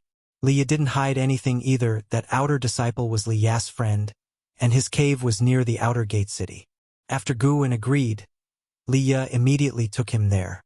Liye flew using sword control, and Guwen stood behind him, sharing the same sword. Their figures made Xiaochuan, Yilan, and others look on with longing. Flying using sword control, who wouldn't long for it? The tall Tangyu sighed. If only Master could learn sword control technique from martial uncle Liye, and then teach us, wouldn't that be great? Beside him, the slender and handsome Suhan nodded. Although he had been in Medicine Valley for 4 years, he still longed for the outer sect in his heart. Not only him, but Tang Yu and Jin Qin also felt the same. Yilan, however, said nothing more and pulled Jin Qin back to their courtyard for practice. On the other side, in the mountains, Liye flew very fast. His gaze was fixed forward, his black robe fluttering, and his hair flying messily, exuding a free and uninhibited aura. I noticed that there are more servant disciples in Medicine Valley than before. Junior Brother Gu, try to recruit fewer disciples and invest more spirit stones in your cultivation, Liye said earnestly. Although Guwen always said his talent was lacking, he still saw hope. He didn't want a century to pass and still be in his prime while Guwen had already entered his sunset years. Over the years in the Supreme Sect, Liye had a few good friends and some with shared interests, but none compared to Junior Brother Gu in his heart. Junior Brother Gu was the only one who treated him well without seeking anything in return, a friendship he didn't want to lose. Guwen smiled. Senior Brotherly, don't worry. The reason I'm recruiting more disciples is that the garden land in Medicine Valley has increased. The medicinal herbs I turn in every year are likewise increasing, and the elixir hall is gradually improving my treatment. I won't give up on cultivation. When Liye heard this, a smile appeared on his face. That's true. You are diligent and hardworking. You will surely achieve something. I can't compare to senior brother. Your reputation in the outer sect is so prominent. The two began to praise each other. Liye usually disliked such flattery, but somehow he was inexplicably happy when it came from junior brother Gu. 2 ancient hours later, Liye delivered Guwen back to Mystic Valley and then flew away using sword control. As soon as Guwen landed, he was surrounded by 2 disciples, Su Han and Jin Qin. They were curious about where Guwen had been. Guwen didn't hide it. After saying a few words, he sent them away. Lu Jujia's departure greatly stimulated the disciples in Medicine Valley, making it much quieter. Whenever they had free time, they would cultivate in their respective houses, wanting to catch up to Lu Jujia as soon as possible. Guwen returned to his room and picked up the yin-yang art to start reading. Tonight, Qiong would begin teaching him spells, and he was quite looking forward to it. What cultivator would mind having more spells? Moreover, Guwen lacked many basic spells. Late at night, 8 scenic caves. Under the green vine tree, Qiong, dressed in white, let her black hair drape freely like a fairy descended to the mortal world. At this moment, her beautiful face was full of annoyance. Why are you so stupid? I've told you the breathing technique several times. Why can't you remember it? Qiong scolded, trying to suppress her anger. She stood beside Guwen, her eyes fixed on the black chi in his hand. She was teaching him the soul-capturing skill, a technique that could capture souls and was extremely sinister. Guwen said helplessly, "Martial Master, how long have you been teaching me? Can't you have some patience?" "No, it's just..." Qiong suddenly didn't know what to say. Before recovering her body, she had looked forward to teaching Guwen, as she viewed him as a genius, but the result differed from her expectations. This kid was too strange. Teach him the sword control technique, and he would understand it instantly. But teaching him anything else was like showing it to a novice in the way of immortal cultivation. In terms of sword Dao, Guwen was absolutely the most talented she had ever seen. But the problem was, she wasn't proficient in sword Dao. If I were to master everything easily, would I end up as a servant disciple? Guwen sighed. Qiong held back for a long time and finally said, "You don't have to be so stupid, do you?" Guwen's hand trembled. Truly worthy of someone from the demon path. Her words were so damning. Guwen's temper flared. "I have my strengths too. In terms of sword Dao talent, even you may not match me, martial master." Qiong, hearing this, suddenly felt amused and asked with a smile, "Then shall we try? We won't use spiritual power, but only test our sword moves?" "All right." Guwen let go of his hands, and the black chi dissipated. He then stood up, ready to teach Qiong a lesson. Qiong moved 2 steps to the side, raised her right hand, and extended her index and middle fingers together, smiling. "Since we're sparring, let's not hurt each other. We'll use fingers as swords." Guwen nodded, placing his left hand behind his waist and his right hand in front. Qiong squinted. For some reason, when Guwen raised his hand, she felt inexplicably nervous. "What's wrong with me? How can a foundation establishment disciple scare me?" Qiong cursed herself inwardly for losing the arrogance she once had. Immediately, she raised her fingers and thrust towards Guwen, using core formation speed. Guwen parried her fingers with his own, like flicking a sword, pushing her arm aside. Qiong's eyes narrowed, her steps shifting like a phantom past Guwen's side, and her fingers, like swords, pointed at his ribs. Guwen turned, his fingers pointing downward, stabbing, and hitting her hand back, causing her to feel a sting and withdraw instinctively. Under the tree, they moved around, countering each other's moves. Qiong's attacks were fierce, while Guwen's movements flowed smoothly. After 30 moves, Guwen noticed Qiong getting anxious, so he revealed a flaw, allowing her to strike him in the abdomen. He then clutched his stomach and staggered back. Qiong didn't press the attack. She stood up, her eyes intensely staring at Guwen and pretended to be in pain, but her gaze terrified him. What kind of look was that? Felt as if she wanted to eat him whole. Qiong took a deep breath and said, "Good, good, good. I've still underestimated your sword Dao comprehension. Your moves just now, though lacking form, were simple and direct, targeting your opponent's flaws. You are a sword Dao genius rare in 100 years.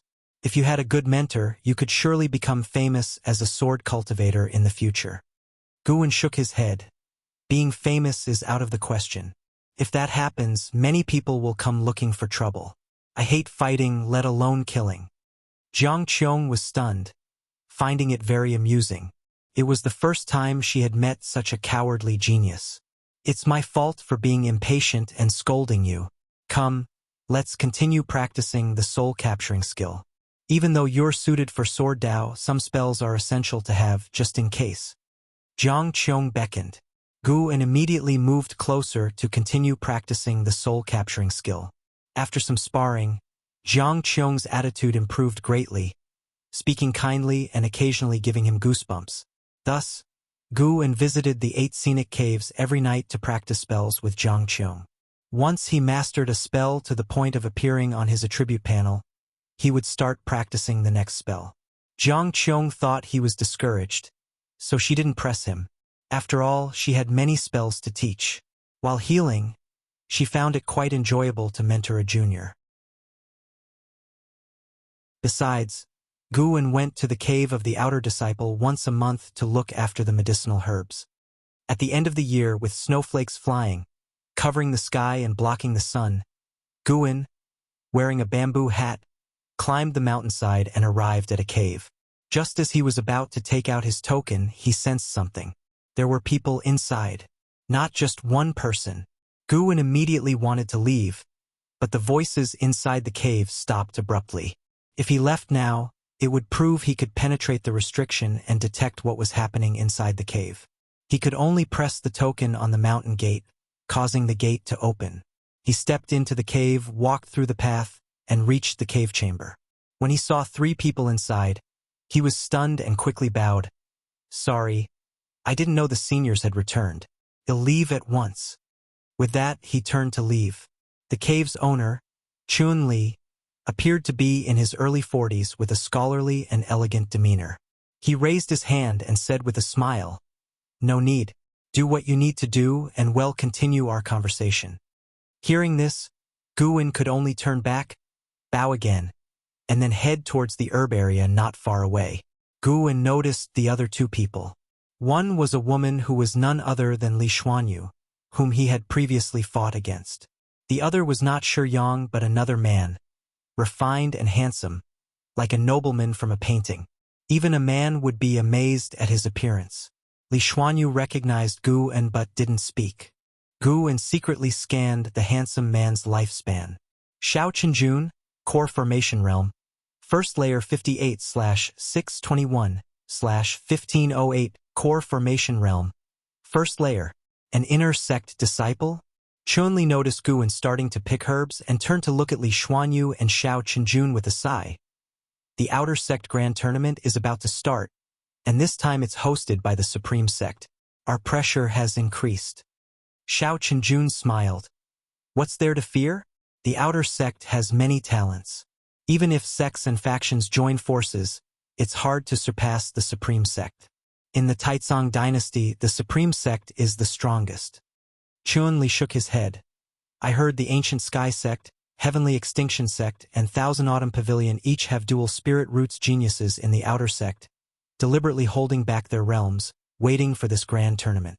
He paused and looked at Xiao Qinjun thoughtfully. Junior brother Xiao, why didn't you wait a bit before breaking through? Your master should have known. Xiao Qinjun laughed. Senior brother Chan, the Outer Sect Grand Tournament happens twice within a century. As cultivators, how can we be so mindful of winning or losing? Moreover, the Supreme Sect produces talents every year. Don't worry, the burden will not be solely on you. The 3 chatted and laughed about the Outer Sect Grand Tournament. Most of the conversation was between Xiao Qinjun and Chun-Li, with Li Xuanyu occasionally joining in.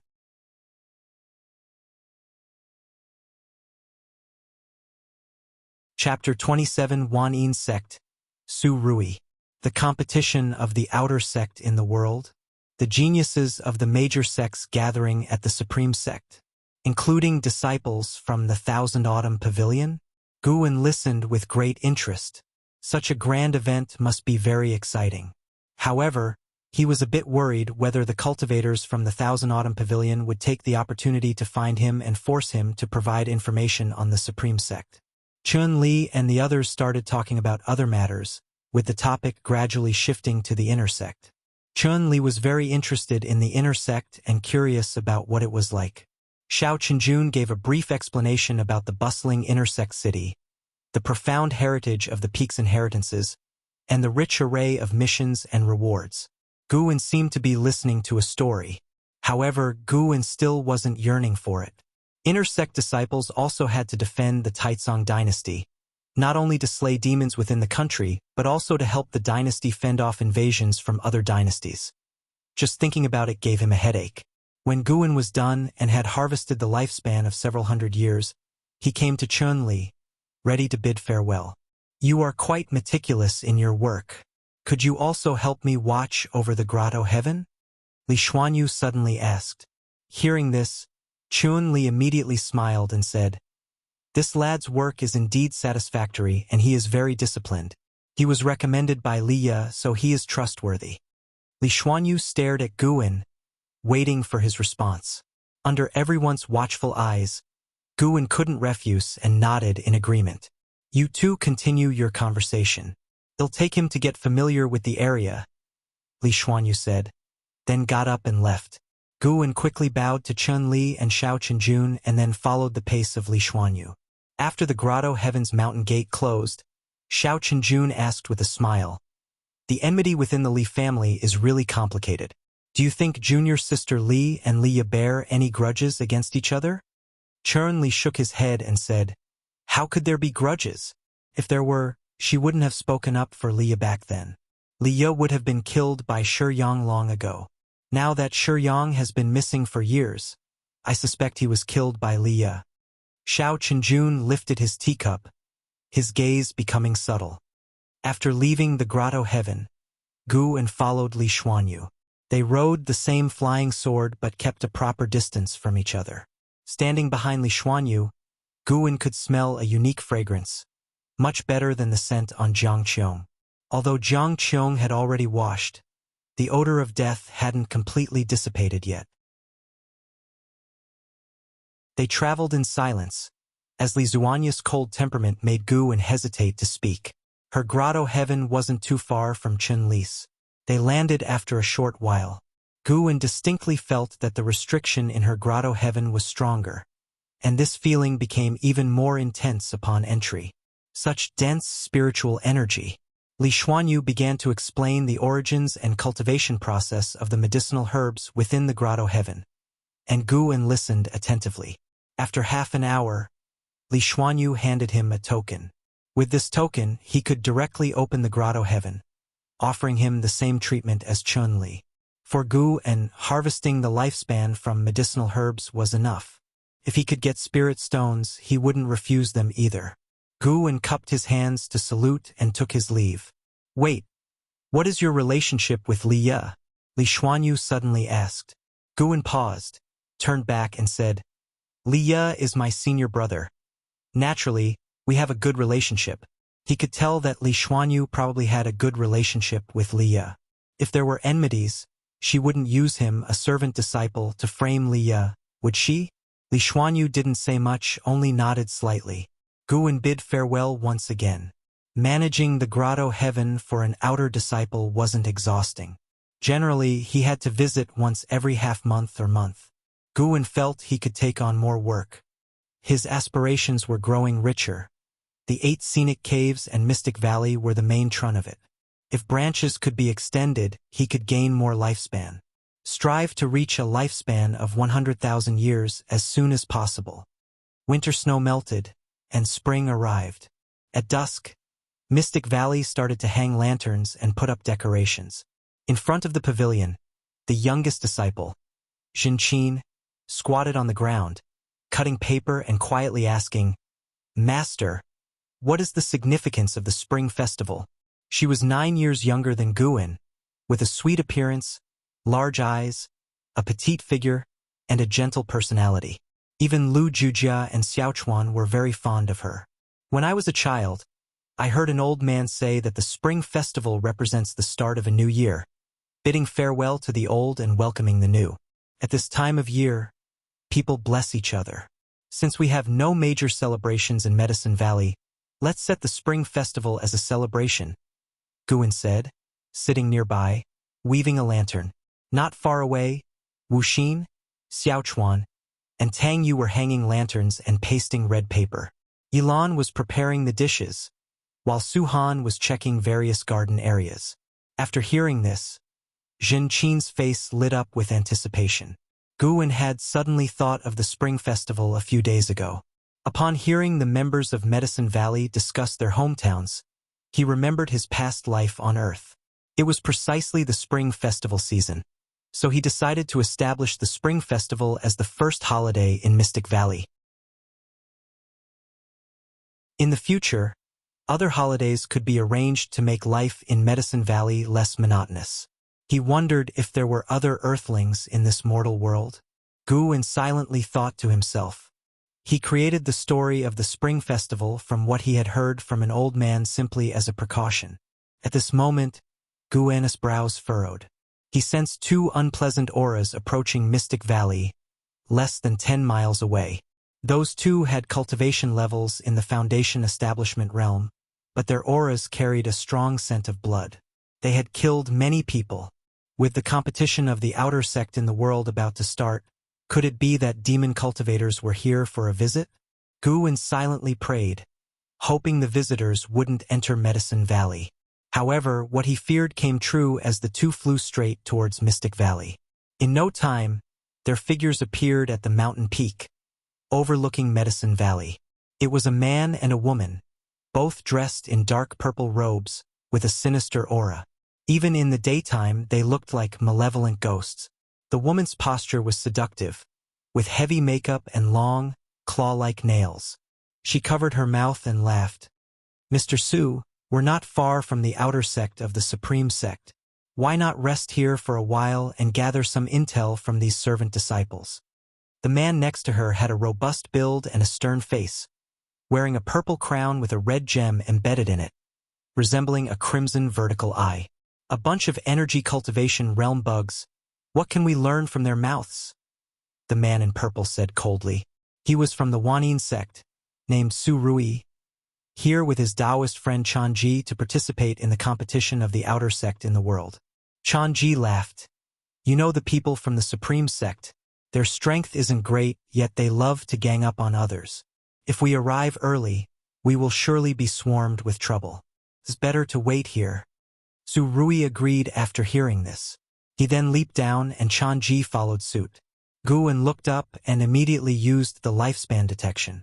Su Ruye, Foundation Establishment Realm 9 Layers 67/389/920. Changji, Foundation Establishment Realm 7th Layer 74/370/605. They seem to be geniuses. Guin stood up, and Jin Qin, following his gaze, saw Su Ruye and Changji and hurriedly hid behind her master in fear. Even Xiaochuan, Wuxin, and Tang Yu noticed the arrival of the demon cultivators. They immediately put down their work and ran towards Guin. Su Ruye and Changji landed in the garden area, their eyes scanning the medicinal herbs, which made Guin tense up. The security of the Supreme Sect was too lax. On the eve of such a grand event, they didn't dispatch disciples to patrol? Guin silently cursed, but he also understood that, to the Supreme Sect, the value of Mystic Valley was mediocre, as it grew only low-rank medical herbs for the outer sect. Changji turned to Guin and the others, asking, "Who is the Valley Master here?" Guin stepped forward and cupped his hands. "That would be me. May I ask what the two seniors need?" Changji cast a coquettish look at Guin and asked with a smile, "Young lad, my husband and I are going to the competition at the Supreme Sect and want to rest in your valley for a few days. What do you think?" Su Rui's gaze turned towards Yilan and Jinqin behind Guin. his chilly eyes making the two women uneasy. Yilan frowned and stood in front of Jinqin. Guwen felt displeased but sensed a familiar aura approaching. He asked, "May I ask where the two seniors are from?" Chanje's eyes turned cold, ready to speak. Why waste words with him? With his cultivation at the 5th layer of the energy cultivation realm, can he drive us away? Ruye said impatiently. A terrifying killing intent erupted from within him, changing the expressions of everyone present, as if they were in an ice cellar. Are the two from the Wanyin sect here to become enemies of the Supreme Sect? A cold voice came from the sky. Everyone looked up to see Li Xuanyu standing on a flying sword, facing the wind like an immortal. Li Xuanyu. Chanji gritted out every word, her teeth clenched. Li Xuanyu spoke, "Come with me." With that, she turned and quickly disappeared behind the mountain. Ruye leaped up. A gourd at his waist flew out, quickly enlarged, and landed beneath his feet. Chanji followed suit, jumping onto the gourd behind him. The two then flew away on the gourd. The people in Medicine Valley breathed a sigh of relief. Were those two demon cultivators? Suhan couldn't help but ask, his face pale from Ruye's killing intent. Wuxin replied, "Yes, the Wanyin sect is a powerful demonic school." Xiaochuan grumbled, "Aren't we, the Supreme Sect, a reputable sect? Why invite a demonic sect?" The disciples began discussing the matter, all overwhelmed with fear. If not for Li Xuanyu's appearance, a disaster would have befallen them tonight. Guwen glanced towards the horizon, slightly frowning. Then, he asked everyone to continue preparing for the spring festival and went back to his house to rest for a while. Dusk came, and the sky turned crimson. Guwen stood by the side window of the pavilion, feeling faint fighting movements from afar, about 30 miles from Mystic Valley. Suddenly, sensing something, he flipped over the window and quickly vanished into the forest. In the distant forest, trees were tilted and the ground was full of horrifying cracks. Ruye and Chanji stood shoulder to shoulder, with disdainful smiles on their faces. Opposite them stood not only Li Xuanyu but also Li Ye. "The 9 devastating swords of the Li family are impressive, but your cultivation levels are lacking," Ruye sneered coldly, his right hand's fingers moving, with strands of purple energy swirling around his fingertips. Li Ye's mouth corners were stained with blood, and his right hand holding the sword was trembling. Li Xuanyu beside him was also injured, though not as severely as Li Ye.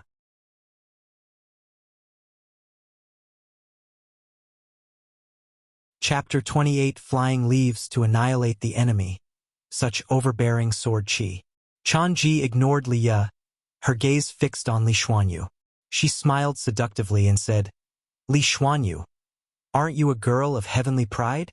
How come you're so miserable? It seems that you and your brother from the Li family are no match for us." Ruye took a step towards Li Ye. Li Xuanyu suddenly threw her sword, and as the blade flew, it split into 4 sword shadows, all aimed at Ruye. Ruye reacted extremely quickly. With a wave of his right hand, the purple chi in his hand exploded like flames, forcibly blocking Li Xuanyu's sword. Chanji, like a ghost, appeared behind Li Xuanyu with a red fan in her hand. She fanned it forcefully, and a rolling red poisonous mist surged forth, forcing Li Xuanyu to dodge. The red poisonous mist quickly spread through the mountains and forests. A giant python could be vaguely seen moving swiftly in the mist. Wherever it passed, the red mist rose and quickly surrounded Li Ye and Li Xuanyu. Li Xuanyu landed beside Li Ye, her eyes scanning the surroundings. Chanje's figure was no longer visible, while Ruye hovered above the forest, looking down at them. "How dare you harbor murderous intent in the Supreme Sect's territory?" Li Ye asked in a deep voice. Ruye's lips curled up in a mocking smile. He said sarcastically, "I've long heard that the Supreme Sect's land is vast. Since the current sect leader took office, the Supreme Sect's control over the border has weakened, seemingly allowing the disciples to resolve conflicts themselves. The 8 outer gate cities are like a wall. Inside the wall is a reputable sect, but outside, It's survival of the fittest, no different from the demon path. We've been fighting for so long, and no one has come to help. It seems the Supreme Sect hasn't stationed anyone beyond the outer gate. Today, it'll kill you and take your sister. I won't even bother participating in the World Outer Gate Conference. What do you think? It'll also kill the people in the Medicine Valley. If Princess Li came to protect you personally, your relationship must be significant. Ruye seemed to think of something and licked his lips. Buy me some time, Li Xuanyu said softly as she sat down cross-legged and quickly began to cast magic. A golden flame appeared faintly on her forehead. Li Ya's gaze hardened, and he suddenly squatted down and leaped up. His long sword pointed skyward, and sword chi surged, shaking the surrounding forest. The red mist rolled up, creating a grand scene under the twilight. Ruye sneered. He quickly took a large purple flag from his storage bag. The flag had a menacing evil ghost embroidered on it, seemingly ready to leap out. He slammed his left palm down, causing a massive shadowy hand to descend, forcibly suppressing Li Ya's sword chi. Li Ya frowned. His spiritual power was far inferior to Ruye's and could not compete. Under his watch, the purple flag in Ruye's hand erupted into a purple whirlwind, causing him to feel dizzy. Not good. Li Ya's face changed dramatically as a strong sense of dizziness overcame him. The most terrifying part was that his body seemed unable to fall. He wants to capture your soul. He's truly bold. The voice of the martial master echoed in Li Ya's mind, filled with shock and anger. Li Ya was even more panicked after hearing this. Let me taste the soul of the Taicang imperial lineage. Ruye laughed sinisterly, his eyes full of greed. Whoosh! A sharp, piercing sound came from afar, causing Li Ya, who was stuck in midair, to subconsciously look. Even Li Xuanyu, who was meditating, couldn't help but glance up. A leaf, carrying fierce sword chi, streaked across the sky, aiming straight at Ruye. Instinctively, Ruye glanced at it, but the leaf was too fast for him to react. Bang! His head exploded instantly, and a blood mist enveloped the forest. The red mist dissipated as a strong wind swept it away, and Li Ya was thrown to the ground. Li Xuanyu used her spiritual power to resist the wind, but was still forced to get up quickly. Mr. Su! In the roaring wind, Changji screamed. She was about to leap up when another whistling sound approached. She turned her head to see the terrifying wind pushing the red poisonous mist over her. Her robe was pulled back, outlining her perfect curves. In her pupils, there was the reflection of a leaf. Bang! The leaf pierced her head, and blood sprayed everywhere, splattering the forest.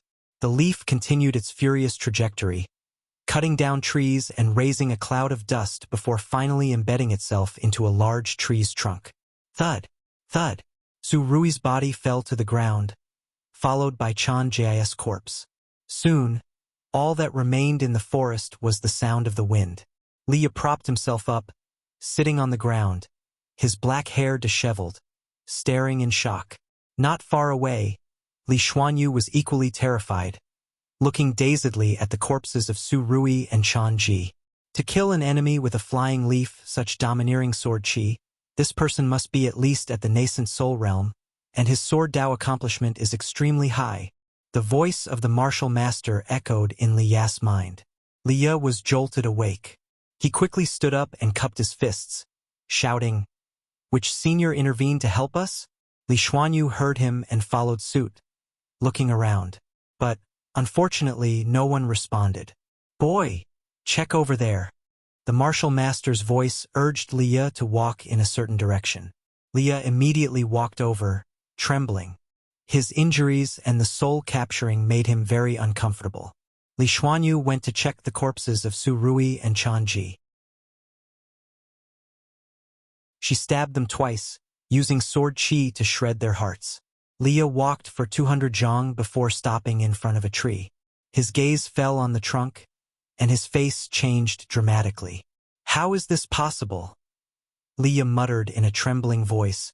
Following his gaze, a leaf was embedded in the tree trunk, surrounded by a wisp of sword chi. The tree trunk had already cracked, as if it could explode at any moment. This person attacked from 10 miles away. I could only sense the direction, not his presence. The martial master's voice was filled with admiration, followed by a sigh of amazement. It seems the Supreme Sect isn't so weak after all. A great cultivator is watching over the outside. Liya stared at the leaf, trying to calm himself down. At this moment, Li Xuanyu approached from behind. When she saw the leaf clearly, she was equally stunned.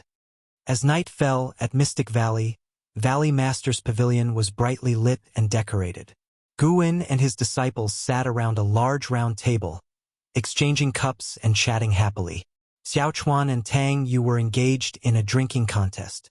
Xiaochuan, this martial uncle, was already red-faced, but he refused to admit defeat, continuing to drink despite others' advice. Their wine was not ordinary wine but spiritual wine that Guwen had specifically bought from the outer sect.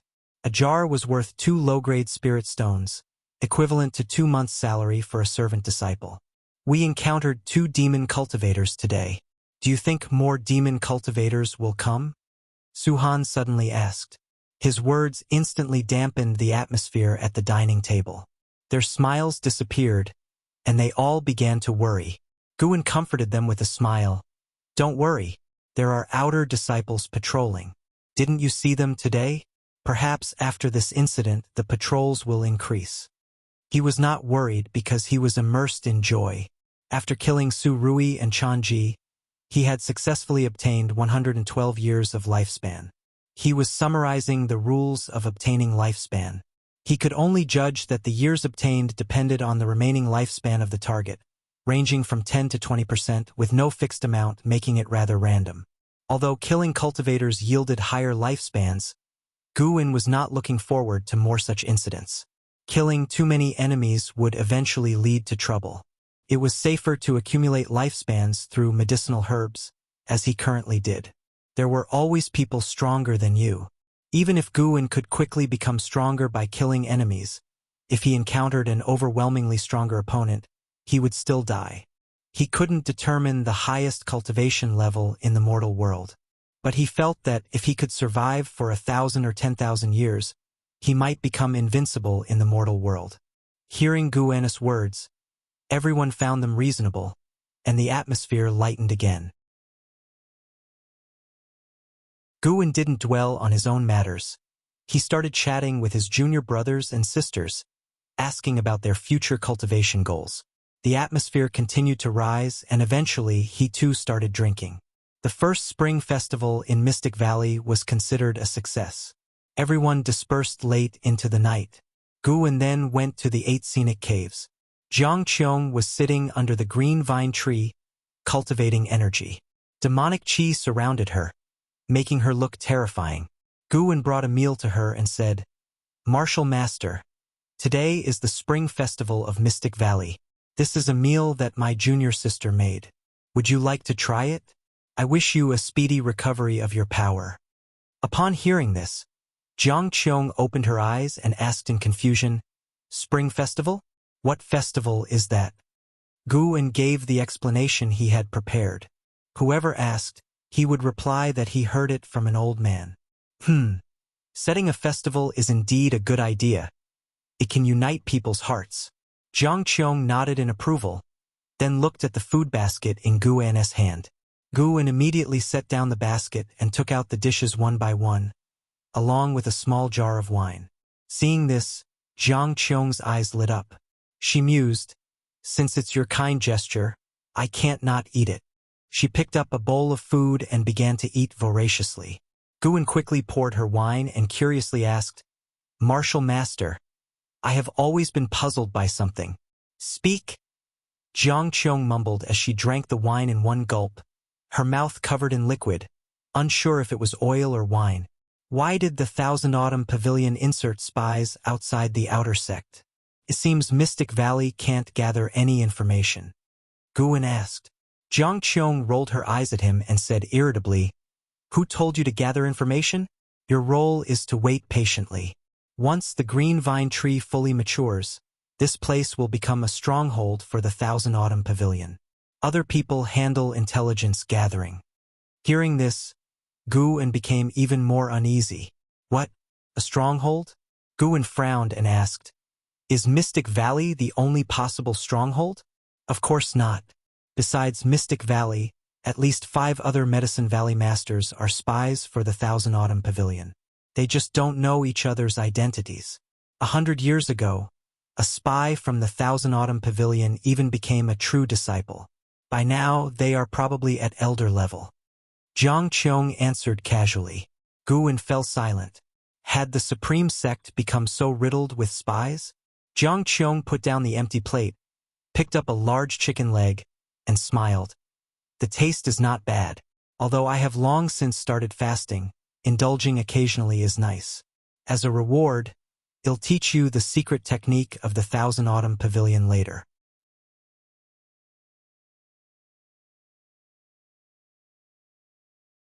Chapter 29 Demon Shadow Divine Skill, Qiong's Appreciation.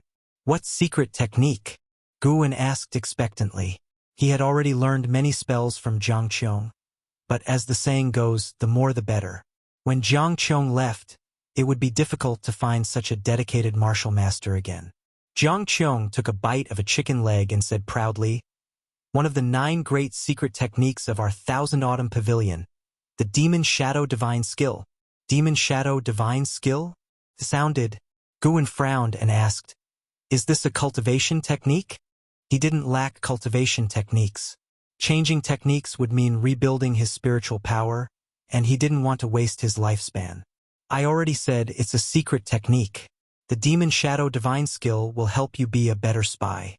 You'll understand soon enough, Qiong said indistinctly, her mouth full of chicken, almost too full to speak. Guwen's face twitched. I don't want to be a spy for the demon path. Forget it, I'll endure Qiong for now. Later, I'll speak what suits the occasion, whatever identity I need, I'll give myself. The next day at noon, Guwen was reading under a tree. 7 steps away, Yilan and Zhenqin were practicing swordsmanship, their movements graceful.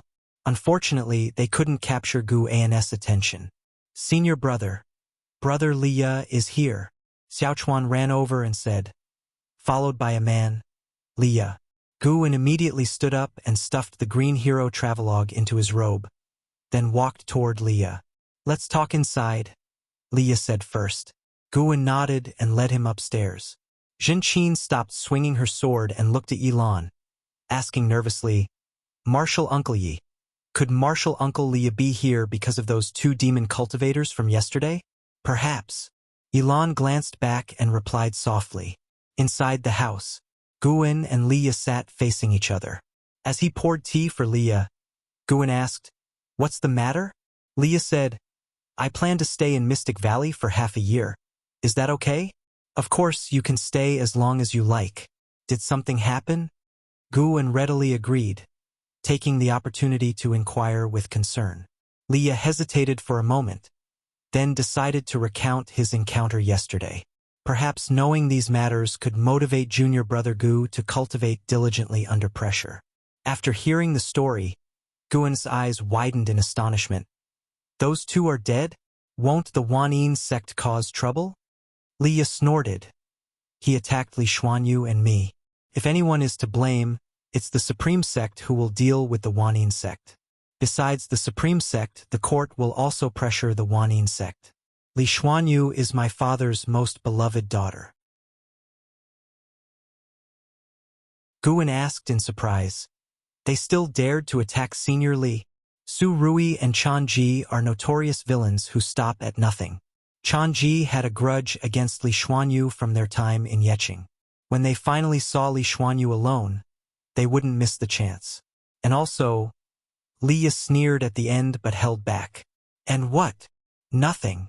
Guwen felt like hitting someone. If you're not going to say it, don't even mention. And also, Liya looked at Guwen and asked, Did you see anyone else pass by Medicine Valley yesterday and today? Guwen shook his head. You didn't see them. If it weren't for that Nascent Soul Realm senior's intervention, Li Xuanyu and I would have been in grave danger. That senior's sword Dao was truly terrifying, killing enemies with a leaf. Even a Foundation Establishment Realm Cultivator at the 9th layer would be like vegetables facing him. A leaf could kill them.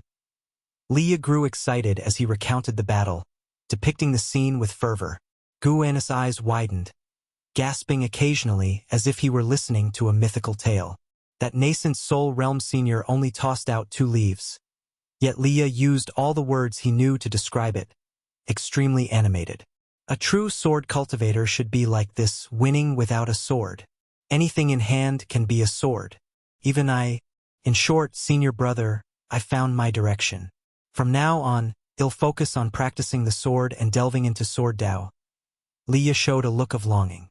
Guan nodded, secretly delighted. Brother, that exaggerated senior is right in front of you.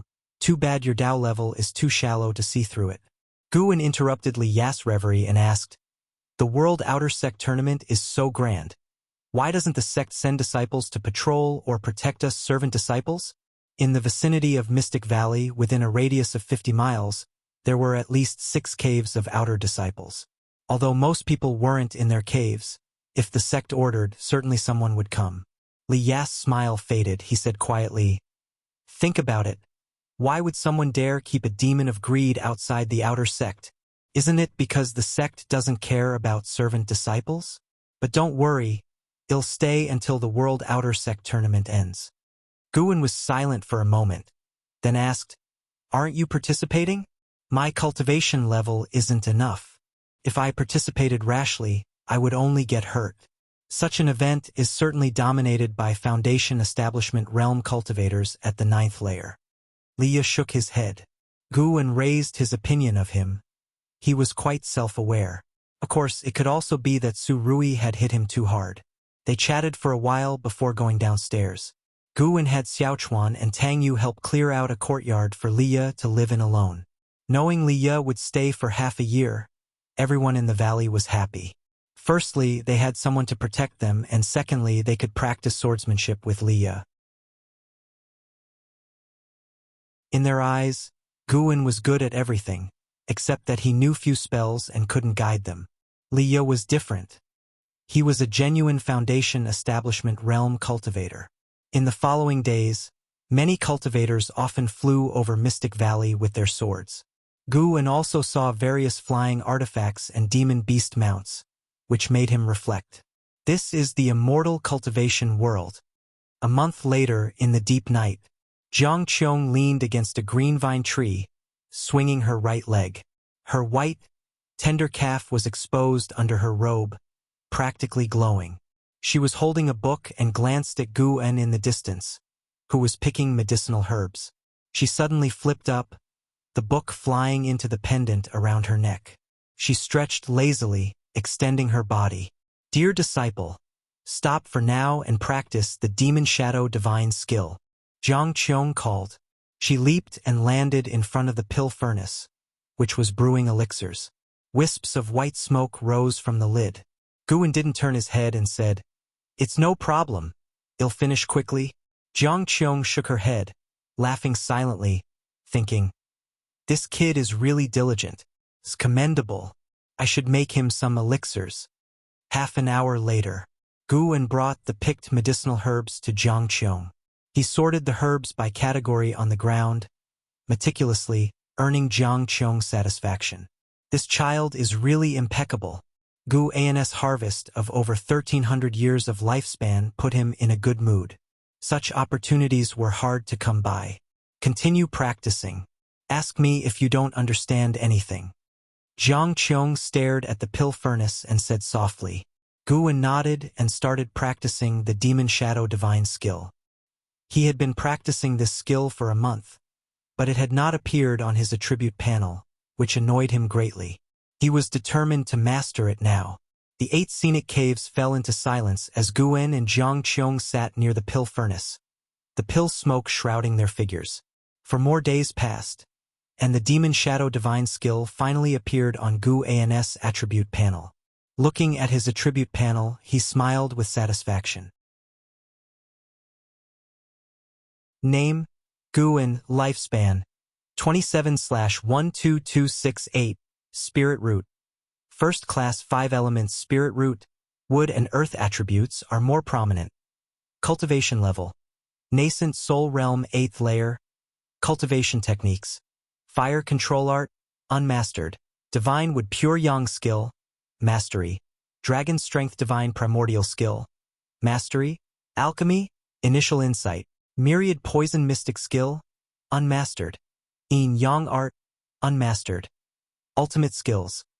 Gale shadowless leg, proficient. Taicang divine. Shocking sword, proficient. 8 direction step, unmastered.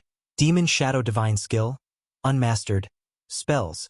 Soul capturing skill, unmastered. Sword control technique, proficient. Enchanting eyes, unmastered. Poison wood array, initial insight. Wind control skill, unmastered. Corpse control skill, unmastered. As long as it appeared on the attribute panel, it meant it was genuine. In over 5 years, Qiong had taught him 8 types of cultivation techniques and spells. Very dedicated. This changed Guan's view of her. Although she was a demon cultivator, her teaching attitude surpassed that of the righteous path. Guan stood up, bowed to Qiong and said, "Martial master, let's stop for tonight. I want to rest." Qiong remained in a meditative position in front of the pill furnace, surrounded by demonic qi. She didn't open her eyes and said, "Go back and cultivate well. I will leave in at most 2 years." Guan didn't reply, turning to leave. Qiong opened one eye, glanced at his back, and thought, "This kid seems a bit sad. Understandable. Where else will he find such a good martial master? Seeing him so lonely, he'll find someone to guide him in the Thousand Autumn Pavilion and have my father find someone to teach him sword Dao." Guan turned his back to her, quickly walking towards the cave entrance. He suppressed the joy in his heart, preventing himself from laughing out loud. Finally, she's leaving. Although Qiong treated him well, he preferred to enjoy the 8 scenic caves alone. Returning to the woods, Guan didn't return to the building immediately.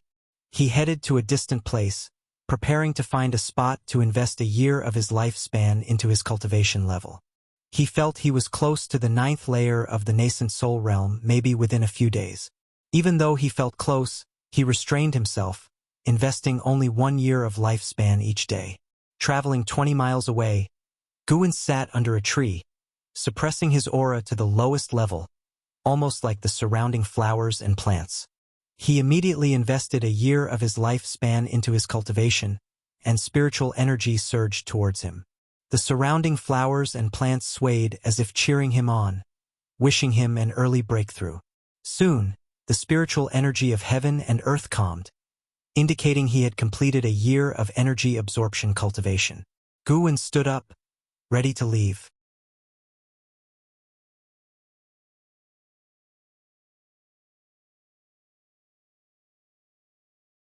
Chapter 30 Nascent Soul Realm 9 Layers, with Spirit Sword Technique.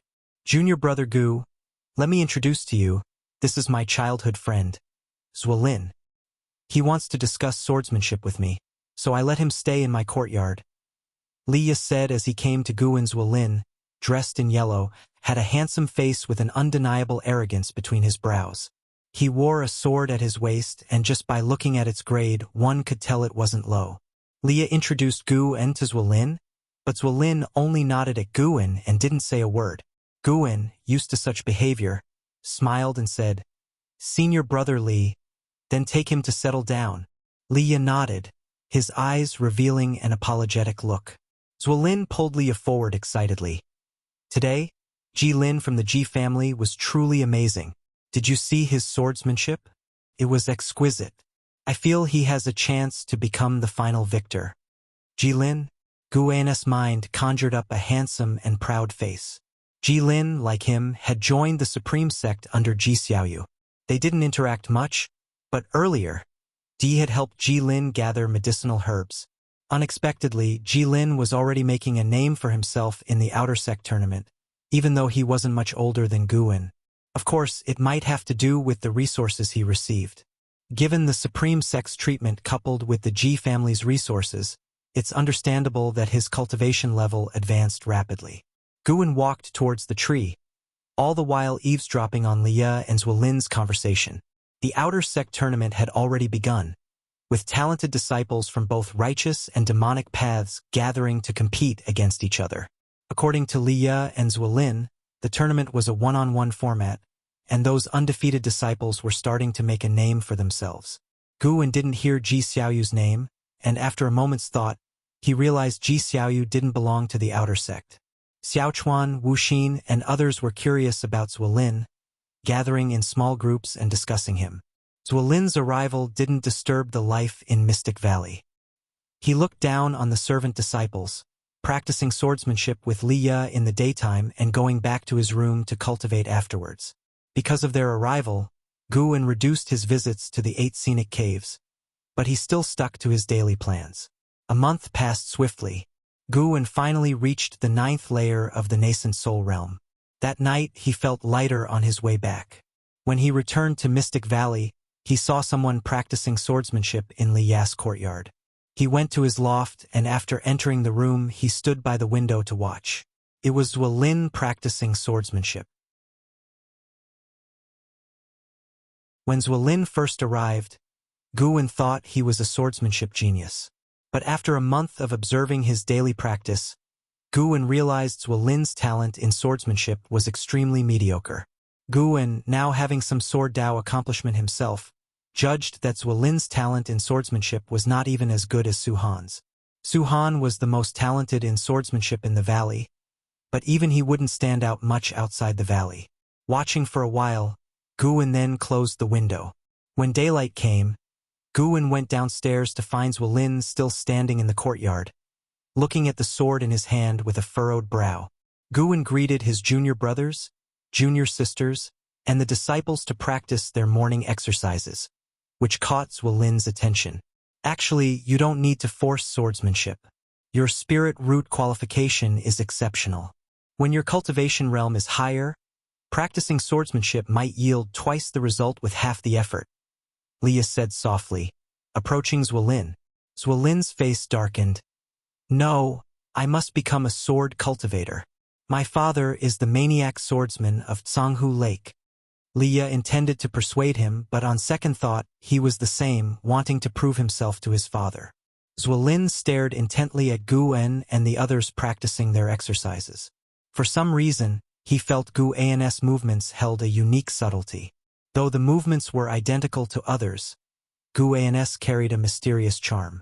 Initially, he thought it was an illusion, but the more he looked, the more certain he was that he hadn't been mistaken. Liye didn't continue to disturb Ziwei as he turned towards the woods. He needed a lot of time to cultivate. He couldn't stop thinking about his loss to Su Ruye, although he rarely mentioned it. He didn't want to lose again. After Guwen finished a set of exercises, he let the valley disciples busy themselves. Nowadays, the valley's affairs no longer required his personal arrangement as Wuxin was gradually taking over the authority of the senior brother.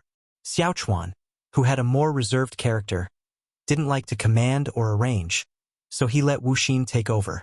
Not to mention Yilan, who had already focused fully on the outer sect assessment. With average qualifications like hers, to become an outer disciple, there was only one way. Reach the 9th layer of the energy cultivation realm and then participate in the outer sect assessment. After passing, they could wait for the outer sect to distribute the foundation establishment pill. If they directly broke through to the foundation establishment realm, then the assessment wouldn't be necessary. Guwen was hesitating on whether to improve his alchemy skills to help his junior sister and junior brother refine foundation establishment pills. The medicinal herbs needed for the foundation establishment pill could all be found in the valley. The difficulty lay in the alchemy process. Yilan was still some way off from the 9th layer of the energy cultivation realm, giving Guwen enough time to consider this matter. As for Xiaochuan, he was even further off. Most people's qualifications wouldn't allow them to reach the 8th layer of the energy cultivation realm even with a lifetime of bitter cultivation. Guwen walked towards the loft, pulling out the Green Hero travelogue from his chest, an expectant look on his face. He had been saving the last 5 chapters, waiting for a sunny day to savor them. Heavy rain poured down, as the Green Hero and his Mizine met in a ruined temple, their love-hate relationship about to erupt completely. Just thinking about it made Guwen excited. "Brother Guwen." Zuolin's voice came, and Guwen turned to see him approaching quickly. Standing before Guwen, Zuolin appeared somewhat embarrassed. Guwen, not holding a grudge for his earlier arrogance, asked with a smile, "Brother Zua, is there something you need?" Gritting his teeth, he said, "I observed that your set of movements is very exquisite. Could you teach me?" "No problem, let's go under the tree," Guwen responded. "It's our duty as children of Huaxia to promote broadcast exercises." Zuolin was taken aback, not expecting him to agree so readily, feeling ashamed as he hurriedly followed Guwen. The two came to the courtyard in front of the loft, and Guwen, without wasting words, began to teach him the exercises. Zuolin, quick at learning, mastered it after one demonstration from Guwen. "Is this all?" Zuolin asked, frowning. Guwen, puzzled, asked, "Not enough? These are all the movements." "What about the mental method?" "There's no mental method. Impossible without a mental method. How can you?" Zuolin frowned. His words confused Guwen even more, making him ask, "How can I what?" Zuolin, agitated, said, "It's just that you give me a different feeling. The same movements, but they're different from others. You must have a mental method." Guwen, feeling helpless, thought, "Is this kid enlightened by the sword or gone mad?" Seeing Guwen's expression, Zuolin felt even more embarrassed. Rationally, he knew a servant disciple couldn't be hiding an ultimate mental method. But his previous feeling wasn't wrong. Since childhood, he had the keenest perception of a person's qualifications and aura. His master even praised him for having an exquisite spirit heart, good at recognizing people. This servant disciple in front of him must be extraordinary. Zuolin's eyes turned. "Let's do this. It'll teach you swordsmanship, and you try it?" Guwen initially wanted to refuse, but seeing how hard it was to shake him off, he could only nod. No harm learning. Seeing Guwen lacked a sword, Zuolin took a long sword out of his storage bag and handed it to him, then drew his treasure sword at his waist and began demonstrating his swordsmanship. This guy really didn't know how to be considerate. Why swing the sword so fast? Guwen complained in his heart but watched very seriously. In the distance, Tang Yu and Su Han, seeing this, didn't dare to approach but watched from afar. "If Master learns it, won't he be able to teach us?" Su Han said with anticipation, his love for swords evident. Among all the paths of immortal cultivation, only sword cultivation captivated him the most. Tang Yu nodded. "If Master learns it and we ask him, he definitely won't refuse." In their hearts, Guwen was the best master. The key issue was whether Master could learn Zuolin's swordsmanship. The answer was affirmative. Guwen had invested 2,000 years of lifespan into Li family's 7 swords, and his sword Dao accomplishment was already high. The swordsmanship demonstrated by Zuolin, though good, wasn't as advanced as the upgraded 7-sword art of the Li family, let alone comparable to the 9 devastating swords. Of course, Zuolin couldn't have taught his strongest swordsmanship right at the start. After finishing his demonstration, Zuolin turned to Guwen and asked, "How much did you memorize?" Guwen shook his head. "About 20%. I'm not sure. Your swordsmanship was so fluent it dazzled me. I already forgot the earlier moves." Zuolin frowned, immediately asking Guwen to give it a try. So, Guwen began to perform Zuolin's swordsmanship, his movements hesitant, and his swordplay stiff, making Zuolin's frown deepen. From afar, Tang Yu and Su Han felt hopeless, thinking their master couldn't learn it. After fumbling through the moves, Zuolin, unwilling to give up, demonstrated again, this time slower. But even then, Guwen couldn't memorize all of it. After half an hour of struggle, Guwen found an excuse to slip away. An angry Zuolin found Liye, complaining that Guwen was mocking him. Upon hearing the reason, Liye couldn't help but laugh. He truly lacks swordsmanship talent and hates practicing swordsmanship. Really? Zuolin's anger subsided considerably, yet he still thought of Guwen's previous movements. He felt Guwen was hiding something. "He's my junior brother. Don't I know him? Liye gave him a glance, warning, stop pestering him. It's already good enough for you to stay here. If you keep bothering him, go back to the outer sect and find your father. Zuelin fell into contemplation, gazing at the loft where Guan lived, lost in thought. Meanwhile, inside the loft, Guan sat cross-legged on the bed, eyes closed, recalling the swordsmanship taught by Zuelin. He slowly opened his eyes, which flashed with sword light. He brought up his attribute panel, and in the ultimate skill section appeared, Wood Spirit Sword Technique. Wood Spirit? Could it be a Wood attribute swordsmanship? Guan's divine Wood Pure Yang skill was Wood attribute. If he cultivated Wood attribute spells, he could achieve twice the result with half the effort. He quickly learned the poison Wood array taught by Jiang Qiong. However, for now, he didn't want to enhance the swordsmanship. He needed to save up to 100,000 years of lifespan. The lifespan detection function activated at 1,000 years, the lifespan barrier function at 10,000 years, so 100,000 years should unlock a new function which he always looked forward to.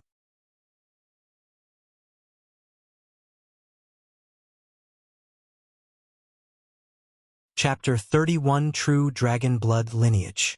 Since Zuelin taught Guan swordsmanship, every time they met, Zuelin would stare at him with a resentful gaze, making him very uncomfortable. Fortunately, with Liye around, Zuelin dared not pester him. Days passed by, and every day, there were cultivators flying over Mystic Valley. Each time someone passed by, Guan would use lifespan detection to check their cultivation level. He even detected the presence of nascent soul cultivators, although he couldn't tell which sect they belonged to. Spring went and summer came, and Guan turned 28. Since reaching the 9th layer of the Nascent Soul Realm, he had paused his daily routine, fearing he might waste his lifespan. He planned to use a vast amount of lifespan for a forced breakthrough later on. Besides hard work, he also believed in mysticism. Summer's scorching heat arrived. In the mountains, Guan lay under a tree reading a book, while Wuxin directed Tangyu, Suhan, and Jinqin in weeding. Xiaochuan and Yilan were cultivating in the valley. Tangyu wiped the sweat off his forehead, glancing at the green hero travelogue in Guan's hands, eyes full of curiosity. What kind of book was that? The biggest secret in the valley was what exactly was recorded in the green hero travelogue. The 3 disciples also wanted to read it, but unfortunately, the entire set of the green hero travelogue was privately kept by Guan. They couldn't find it in the book collection pavilion. A large white rat suddenly darted out from the grass and ran straight into Guan's arms. It was the white spirit rat. Guan noticed it had something in its mouth and immediately sat up. He saw it spit out an egg the size of a chicken egg. The eggshell was bluish-white with wave-like brown patterns on the surface. He could feel the spiritual power fluctuations inside. Is this a demon beast egg? Guan had encountered demon beast eggs in the outer city before. Prices varied greatly, the highest being astronomical, making his scalp go numb just looking at them.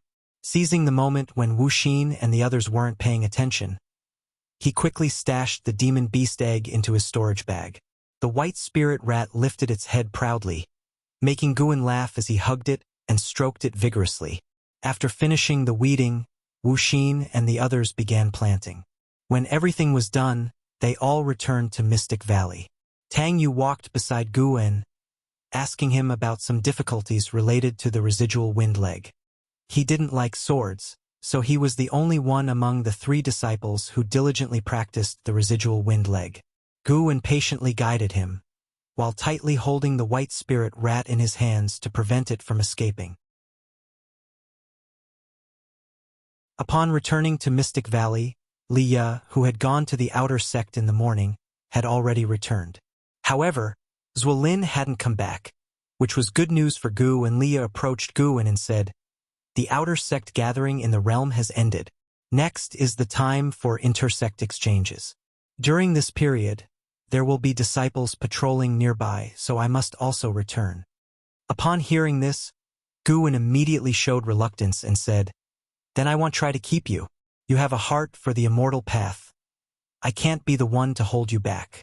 If you ever miss this place, come back anytime. As long as I'm alive, I'll always be here waiting for you." Liye nodded and then pulled Guwen into the attic. After closing the door, he took out 3 white jade bottles from his storage bag and placed them on the table, saying, "These 3 bottles of elixirs are respectively the Foundation Establishment Pill, the top-grade Spirit Elixir, and the Soul Cleansing Pill. Keep them safe and don't expose them lightly, especially the Foundation Establishment Pill. You must keep one for yourself. Don't trust your disciples too easily. There are many who would kill their masters for elixirs. People's hearts can change." Guwen was stunned and quickly waved his hand, saying, "No, I can't do this. Even if I were to be the Valley Master for 100 years, I wouldn't be able to repay the Spirit Stones." "Repay what? You are my junior brother, and I will come back to bother you in the future. If you don't accept, I won't come back." Liye glared, speaking sternly. Hearing this, Guwen could only reluctantly accept. He felt deeply moved in his heart. More than the valuable elixirs, he cared about Liye's sentiments toward him. Liye continued, "Last night, a demon cultivator battle took place 100 miles away, resulting in several deaths and injuries. They were all geniuses from various sections. Their deaths will surely attract investigations. It's best if you don't leave the valley for the next few days." Guwen nodded and was about to say something when Liye turned and left. He didn't leave through the front door but leapt out of the window, using sword control to soar, passing the mountain peaks, and disappeared without a trace. Guwen turned back to look at the 3 bottles of elixirs on the table, remaining silent for a long time. Finally, he sighed and waved his sleeve, putting the 3 bottles of elixirs into the storage bag. Late at night, Guwen came to the 8 scenic caves and walked to the green vine tree. Qiong was still meditating in front of the pill furnace, her aura growing stronger, close to reaching the 9th layer of the core formation realm. Guwen felt happy for her. Finally about to leave. "Dear disciple grandson, you haven't visited me in a long time. I thought you almost forgot about me." Qiong's voice sounded. Guwen approached to salute and helplessly said, "Martial Master, can you drop the deer? Your disciple grandson really can't bear it." A demon cultivator was still a demon cultivator, speaking without any propriety. Qiong smiled without responding. Guwen took out the demon beast egg from his storage bag, brought it before Qiong, and asked, "Martial Master, what kind of demon beast is this?" Upon hearing this, Qiong opened her eyes, casually glanced at the demon beast egg in his hand. Initially indifferent, she suddenly realized something and widened her beautiful eyes. She turned around and snatched the egg from Guwen's hand. She examined it carefully, her gaze seemed to penetrate the eggshell. Seeing this, Guwen grew nervous internally. As expected, this thing was not simple. When Liye mentioned a demon cultivator battle last night, he suspected that the white spirit rat picked up this egg from the battleground. He had lived in this area for so many years and had never seen a demon beast egg. Not even a demon beast. "It's truly the holy beast of the ancient sky sect," Qiong muttered to herself. "Holy beast?" Guwen's eyelids twitched. He suddenly wanted to strangle the white spirit rat for causing trouble. Qiong handed the demon beast egg back to Guwen, saying, "This is the sky dragon, a demon beast rarely possessing the true dragon bloodline in the mortal world. It can grow to a 9th-rank demon beast with immense potential and devastating power, revered as the holy beast by the ancient sky sect. Raise it well. The sky dragon serves only one master in its lifetime, gentle to its master but extremely ferocious to others. Once the sky dragon's master perishes, it will go berserk and slaughter all beings." Upon hearing this, Guwen quickly said, "With such power, it is better suited for you, Martial Master. You could use an assistant in the immortal cultivation world." "Are you serious?" Qiong asked with a half-smile. Guwen nodded sincerely. Seeing this, Qiong's face softened, feeling moved. Thinking back, since they met, this boy had always been respectful. He never slacked off in her orders. His current words might not be feigned sincerity. Qiong had faked her death for 70 years due to betrayal, which led to her current situation. Over the years, she had harbored hatred for many. When she first met Guin, she was full of caution, so after recovering her body, she tested him. Qiong forcibly put the Sky Dragon egg back into Guin's hands. As their hands touched, he felt a hint of chilliness. Don't refuse. The green vine tree needs strong protection. Keeping the Sky Dragon here ensures it won't be exposed, Qiong said seriously. Hearing this, Guin found it reasonable. This way, it could also prevent anyone from stealing herbs or flowers. Guin sighed. All right. Qiong began to tell stories about the Sky Dragon and its habits, helping him gain more knowledge. The more Guin listened, the more excited he became, looking forward to the Sky Dragon. Finally, he left the Sky Dragon egg under the green vine tree for Qiong to nurture. In the following month, the number of cultivators passing over Mystic Valley gradually decreased.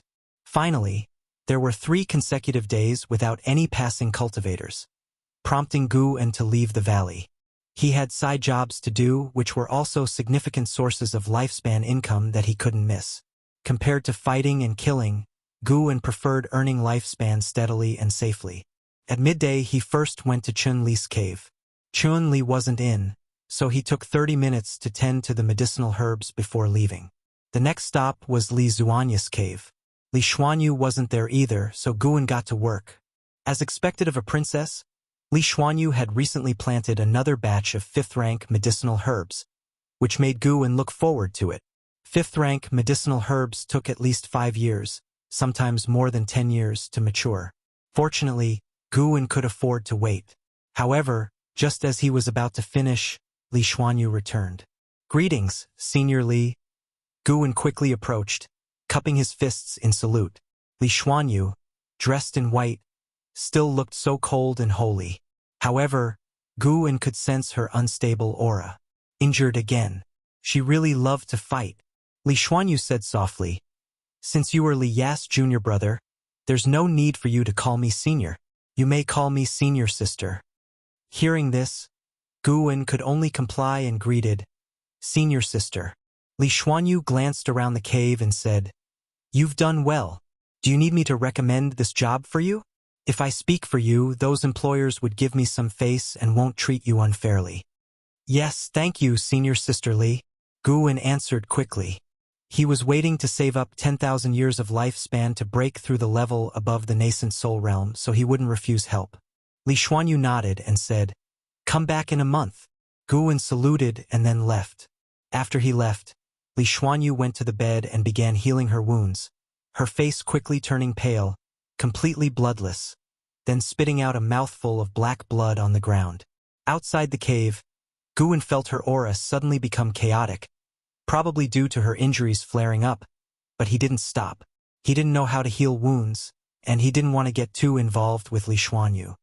After the outer sect gathering concluded, time in Mystic Valley passed as quickly as it had before. When Guin saw Li Xuanyu again, her injuries had mostly healed. Under her guidance, he met 5 outer disciples, bringing the total to 7 outer disciples' caves he helped manage. Because each cave's situation was different, he had to leave the valley every 3 to 4 days. For convenience, he raised his apparent cultivation level to the 6th layer of the energy cultivation realm. Every time he went out, he used the sword control technique, as the spiritual energy of the 5th layer wasn't enough for him to travel back and forth in a day. He avoided using the heavenly residence sword, instead, footing on a common flying sword, an ordinary magic artifact obtained from the outer sect, for the sake of appearances. Summer turned to autumn, with falling leaves blanketing Mystic Valley. After autumn, winter snow covered Mystic Valley in white. One day, Guin was in the attic, writing with a brush. Having read the Green Hero Travelogue many times, he wanted to write one himself. It so happened that during his last visit to the outer sect, he discovered that writing books could earn spirit stones, though the review process was stringent. With his background as a reincarnated person from Earth, he decided to astonish the Supreme Sect a little. By earning more spirit stones, he could buy more seeds. While engrossed in his writing, he suddenly sensed something and frowned. The sky outside the window darkened, and rolling thunder clouds surged from the horizon, enveloping the heavens and the forest with a terrifying celestial might.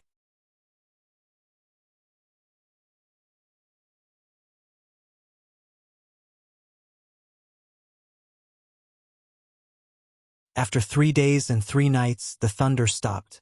As the thunderclouds dispersed in the sky, sunlight finally poured down, bringing relief to the disciples of Mystic Valley. However, they had not been happy for half a day before a sharp pressure enveloped heaven and earth, making them feel a heaviness in their chest and their hearts pounding in alarm. In the loft, Guwen put down his brush. His gaze turned to the window, his brows furrowed. He sensed a strong sword intent coming from the horizon, unable to judge how far away it was for the time being. What is he doing? Guwen felt puzzled. Just finished crossing Thunder Tribulation and started comprehending swordsmanship? So desperate? Guwen could only pray that the other party would not affect his Medicine Valley. Although the other's sword intent was strong, he secretly compared it and felt it was inferior to his Taicang Divine Shocking Sword. After all, the Taicang Divine Shocking Sword was something he created by sacrificing 2,000 years of lifespan. How many people in the mortal world could live for 2,000 years? Late at night, 8 scenic caves. Guwen came to visit Qiong. He arrived under the green vine tree and raised his hand to pay respects to Qiong. For the next while, don't come in again to avoid being discovered by Ziwei. Qiong said without opening her eyes. Ziwei? Guwen remembered this person who was Zuelin's father. When the father and son flew over Mystic Valley, he had even thrown a lifespan detection at them. Ziwei's previous cultivation level was at Core Formation Realm 9th layer. After Tribulation Crossing, he would be a Nascent Soul Realm Cultivator. Guwen thought quickly in his mind, then nervously asked, "Who is Ziwei?" "He is the one who crossed Thunder Tribulation these days. According to your master, he has already earned the title of Maniac Swordsman of Tsanghu Lake." Qiong replied, "Maniac Swordsman of Tsanghu Lake?" Guwen curiously asked, "Martial Master? Do you know him?" "Yes, we are old acquaintances. Back then, he overestimated himself and attempted to pursue me as a Taoist friend. I severely humiliated him, making him a laughingstock in the inner sect. Since then, he devoted himself to sword practice and never went out, until I got injured and faked my death. I never saw him again." Qiong said this. Then she opened her eyes and looked at Guwen with a teasing smile. "Dear disciple grandson, don't let emotions get the best of you in the future. It's easy to suffer." Guwen replied, "Thank you for the lesson, Martial Master. I will remember it well." Later, Qiong let Guwen sit down and began instructing him on the poison skill of the Myriad Poison Mystic skill. The Myriad Poison Mystic skill had both energy absorption cultivation techniques and numerous poison skills, requiring a lot of time to study. After staying in 8 scenic caves for 2 ancient hours, Guwen left. 3 days later, at dawn, Guwen was leading the disciples in practicing exercises. They stood on the snowy ground. The cold wind was biting, yet they were still dressed lightly. Whoosh! A breaking sound came, startling everyone to turn and look, only to see the eastern mountain peak struck by a sword chi. 2 large trees on the mountainside were cut down, cascading down the slope and finally blocked by a row of trees, sending dust and snow flying like white mist. Looking upward, the cliff face had a 2 zhang long crack, as if someone had carved it with a giant sword. Very spectacular. Suhan frowned and said, "This isn't the first time. If this continues, it will endanger us sooner or later." Other disciples were also worried. Their exercise movements slowed down because of it. Wuxin sighed and said, "Sword cultivators comprehend swordsmanship. It can take anywhere from a few days to decades. Who knows how long that person will comprehend?" Guwen rarely did not smile, his face darkened. He was worried about the medicinal herbs in Mystic Valley. Yesterday, he went to the Outer Sect to report this matter to the Elixir Hall, but they told him he could choose to temporarily move to Outer City, exempt from this year's harvest, but the Elixir Hall would not cover any losses in Mystic Valley. The medicinal herbs in Mystic Valley were precious to Guwen. How could he give them up? If Mystic Valley collapsed, 8 scenic caves might be exposed as well. No, he must come up with a solution. Guwen's eyes flickered. For the sake of life, he could endure humiliation, but for his medicinal herbs, he would fight. All right, continue practicing exercises, then each go cultivate. If that person is still here in 2 days, well, move to the outer sect to avoid. Guwen said. Upon hearing this, all the disciples were energized. They were also worried that Mystic Valley would collapse, so they had been wanting to go out to avoid it. The winter days passed quickly. Night gradually fell. On a mountain top, Ziwei in a gray robe was meditating. In front of him stood 5 swords, each with a different shape. Even the blade's width varied. Under the night, with snow flying, the snow falling on him melted quickly, turning into wisps of white vapor, making his aura appear more powerful. On a mountain peak 100 Jiang away, Ziwei was meditating on the cliff edge, surrounded by 3 large flags. The flags fluttered, and when sword chi struck, an invisible barrier dissipated it, leaving him unhurt. Although uninjured, the booming sound of sword chi hitting the formation woke Ziwei. He looked up at his father, frowning. Envy showed in his eyes. People say dragons have dragon offspring, phoenixes have phoenix offspring. Why didn't he inherit his father's sword Dao comprehension? Feeling his father's powerful sword intent, Ziwei was fascinated. Even though his spirit root qualification was outstanding and his energy absorption speed far exceeded his peers, he only wanted to become a powerful sword cultivator like his father. If not for studying swordsmanship, his cultivation realm would be far beyond Foundation Establishment Realm 2nd layer. Sigh! Ziwei sighed and prepared to continue his sword enlightenment. He didn't believe he couldn't make a name for himself in the sword Dao. Just as he was about to close his eyes, he suddenly saw his father stand up, making him freeze. Is it over? Ziwei stood on the mountaintop, facing Ziwei's direction, but his gaze was higher, staring at a higher mountain in the distance. The night was deep, no one could be seen, yet he sensed a sword intent locking onto him. The 5 treasure swords in front of him began to tremble, as if facing a formidable enemy. Ziwei also stood up and asked loudly, "Father, what's wrong? Did you succeed?" Ziwei did not answer, but asked, "I wonder which Taoist friend has arrived. Why not show yourself?" 10 li away, Guwen, in white clothing, stood on the mountaintop, a wooden mask on his face, spiritual power covering his face under the mask to avoid divine sense detection. His white clothes fluttered, blending with the snowy background. He played with a leaf in his right hand, with strands of sword chi coiling around it. From a high viewpoint, he could see Ziwei and also see Ziwei. Before emitting sword intent, he had surveyed the area within 100 li, confirming no other strong cultivators before coming to this mountaintop. Guwen did not like innocent killings, but Ziwei threatened his medicine valley and had to be driven away. Blame yourself for choosing the wrong place. Guwen murmured to himself. He had already activated his cultivation technique, infusing spiritual power into the leaf. At the same time, Ziwei heard his father's words and quickly turned around. With his foundation establishment cultivation, he couldn't see 10 li away, much less at night with flying snow obstructing his view. Not seeing the visitor made him nervous. Ziwei felt the increasing sword intent of the other person, knowing this battle was inevitable. A demon path spy? Or one of theirs? Ziwei's eyes flickered. His right hand grasped a treasure sword in front of him. This sword was slender, with a red blade. As he held it, the blade ignited, becoming the brightest sight in the night sky. He drew his sword and swung it in the air, creating a trail of fire suspended in the night sky.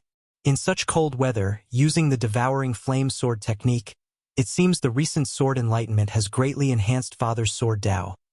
Ziwei turned around, seeing the sword fire in his father's hand, showing admiration. No matter who came, he believed his father wouldn't lose. Since Taoist friend refuses to speak, I can only assume you intend to disrupt my path enlightenment. Let this icy world witness whose sword intent is stronger. Zuiyijian's cold voice echoed between heaven and earth. As his words fell, a sword intent soared from his body, causing the mountain peak he stood on to tremble. The snow collapsing down, shaking the mountain where Wanyin was. 10 li away. Too much talk, Guwen whispered to himself, his voice so low only he could hear. As he finished speaking, he suddenly threw the leaf in his hand. What flew out didn't seem to be a leaf, but a divine sword piercing through time and space.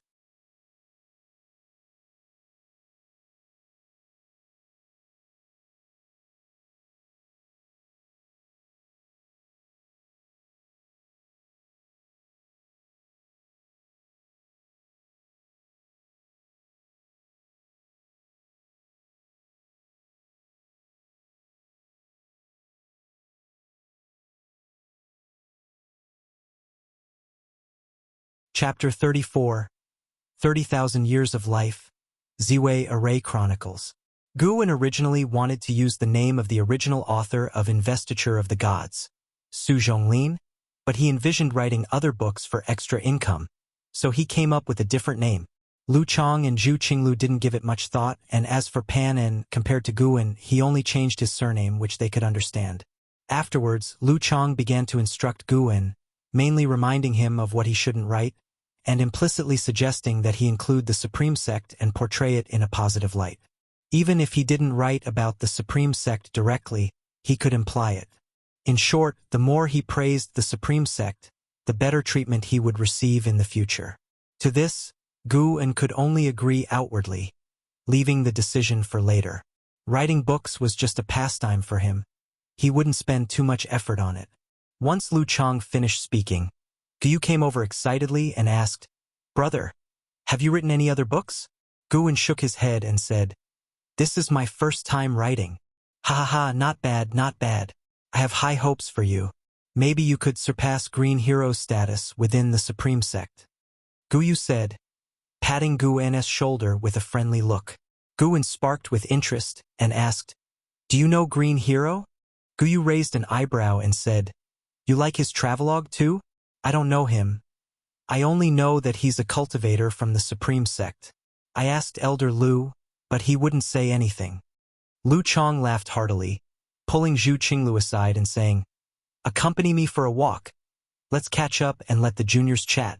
Zhu Qinglu nodded, and the two quickly left the main hall. Guyu then questioned Guwen about the details of writing Investiture of the Gods. Seeing Lu Chang's favorable attitude towards Guwen patiently answered. After a whole ancient hour passed, Guwen finally left the book collection hall following Zhu Qinglu. The disciple named Guyu has an extraordinary background. It's rare for Lu Chong to treat a junior this way, Zhu Qinglu remarked with meaning. Guwen nodded, but he had no intention of forming a close relationship with Guyu. Such people could make his life unstable. The two didn't travel together for long. After parting, Guwen began to purchase medicinal herb seeds and some clothes. It wasn't until nightfall that he returned to Mystic Valley. Days passed one by one. A New Year's spring came again. The second spring festival in Mystic Valley went even more smoothly, without any setbacks, and the atmosphere was much more joyful than the first year. As usual, Guwen delivered food to Qiong. He began calculating the days, preparing to see Qiong off.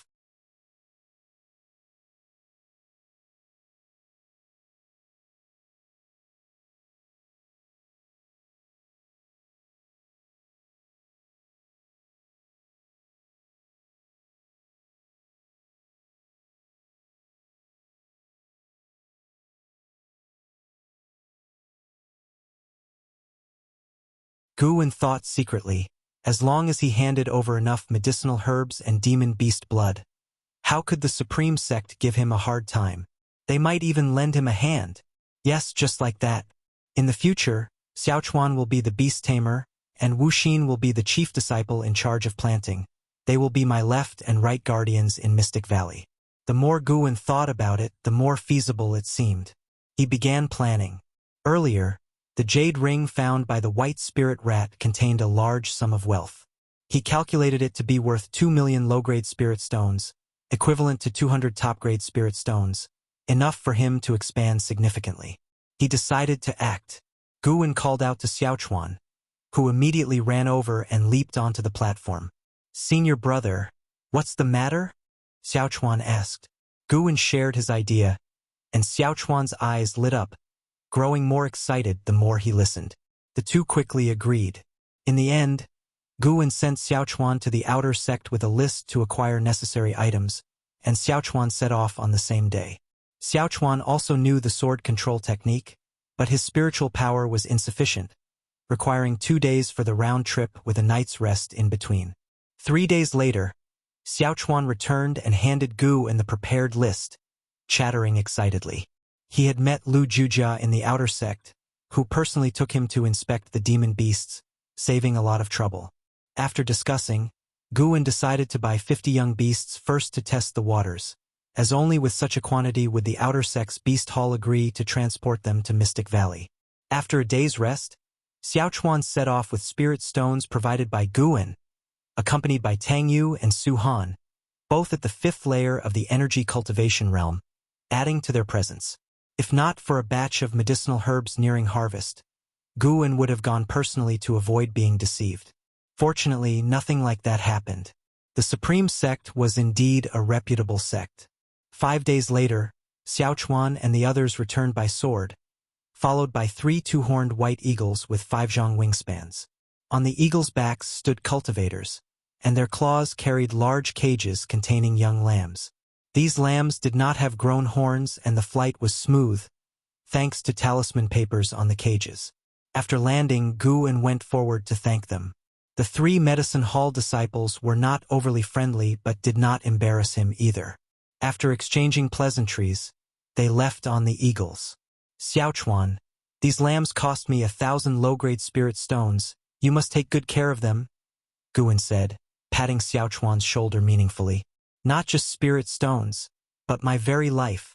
These lambs would have the strength of the First Order when grown, equivalent to the 3rd layer of the energy cultivation realm, though they couldn't develop human-like spiritual wisdom."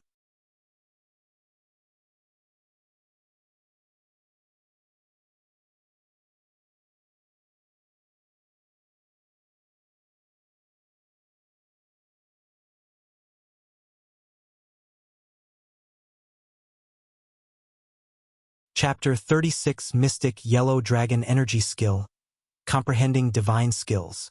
After Leah left, Guwen devoted himself to building Mystic Valley, and his leisurely days started to diminish because those young demon sheep were quite troublesome. At 4 months old, they ran through the mountains and forests as if they were flat ground, as fast as cheetahs on Earth in his previous life. If not for the presence of cultivators in the valley, they would have long escaped.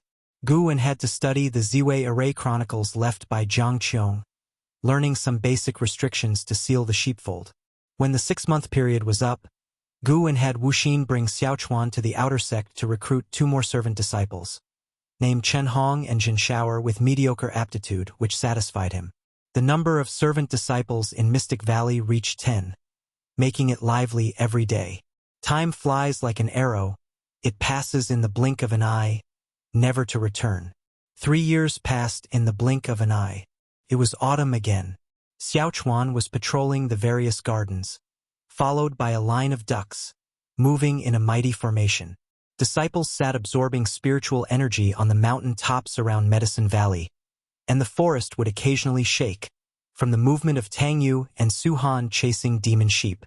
Guwen walked out of the western forest, smiling.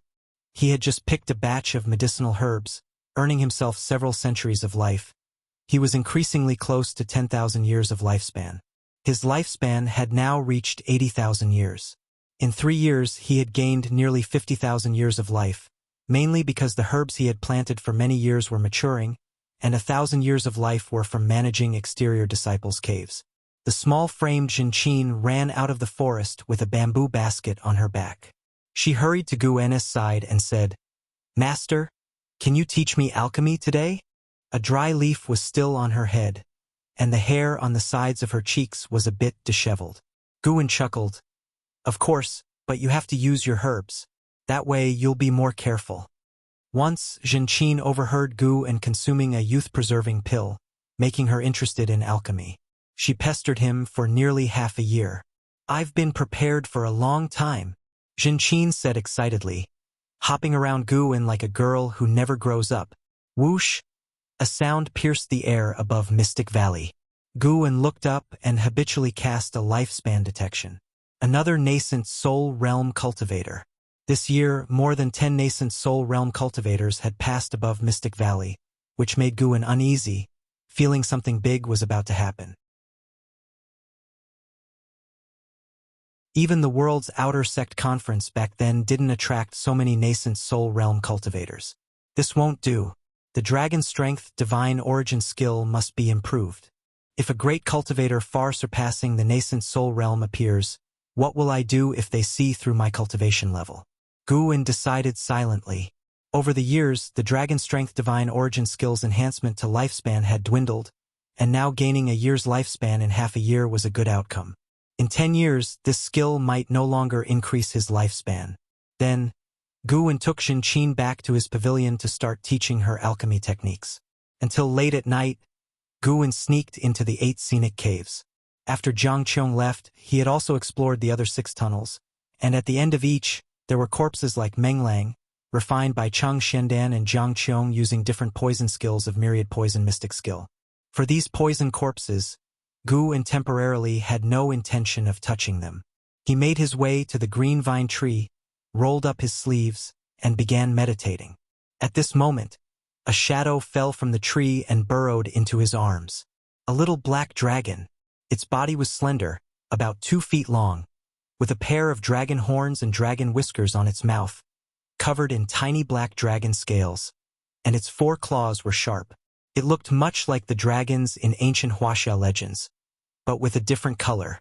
This was the holy beast of the ancient Sky Sect, the Sky Dragon.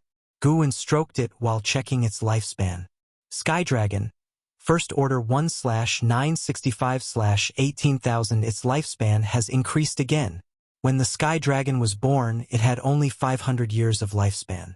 Now, in just 1 year, its lifespan had almost doubled. No wonder it had the potential of a 9th-rank demon beast. Guin recalled the process of the Sky Dragon acknowledging him as master last year, smiling unconsciously. When it was just born, the Sky Dragon bit him directly, causing him to angrily throw it away, and then it pitifully came over to nuzzle him. Guin felt the Sky Dragon didn't really acknowledge him as its master but rather recognized who its kin was through blood. They had a bond of soul resonance, allowing him to understand its thoughts but not controlling its life and death directly. The Sky Dragon would only serve one master in its life, indicating that although it was naturally violent, it was also extremely loyal and righteous. "Good boy, go eat now." Guin took out a demon sheep he had killed from his storage bag. It was fresh from the previous morning, giving him 3 years of lifespan. The Sky Dragon's eyes lit up and immediately flew aside with the demon sheep's corpse. The demon sheep's corpse was several times larger than the Sky Dragon, but it seemed weightless in its dragon claws.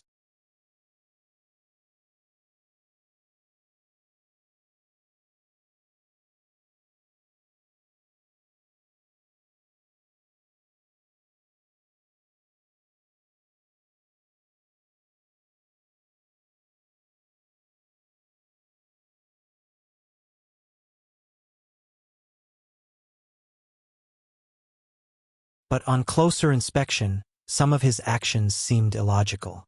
After hearing this, Li Xiandao said wistfully, "Indeed, when I first read it, I thought King Zhou was foolish and cruel.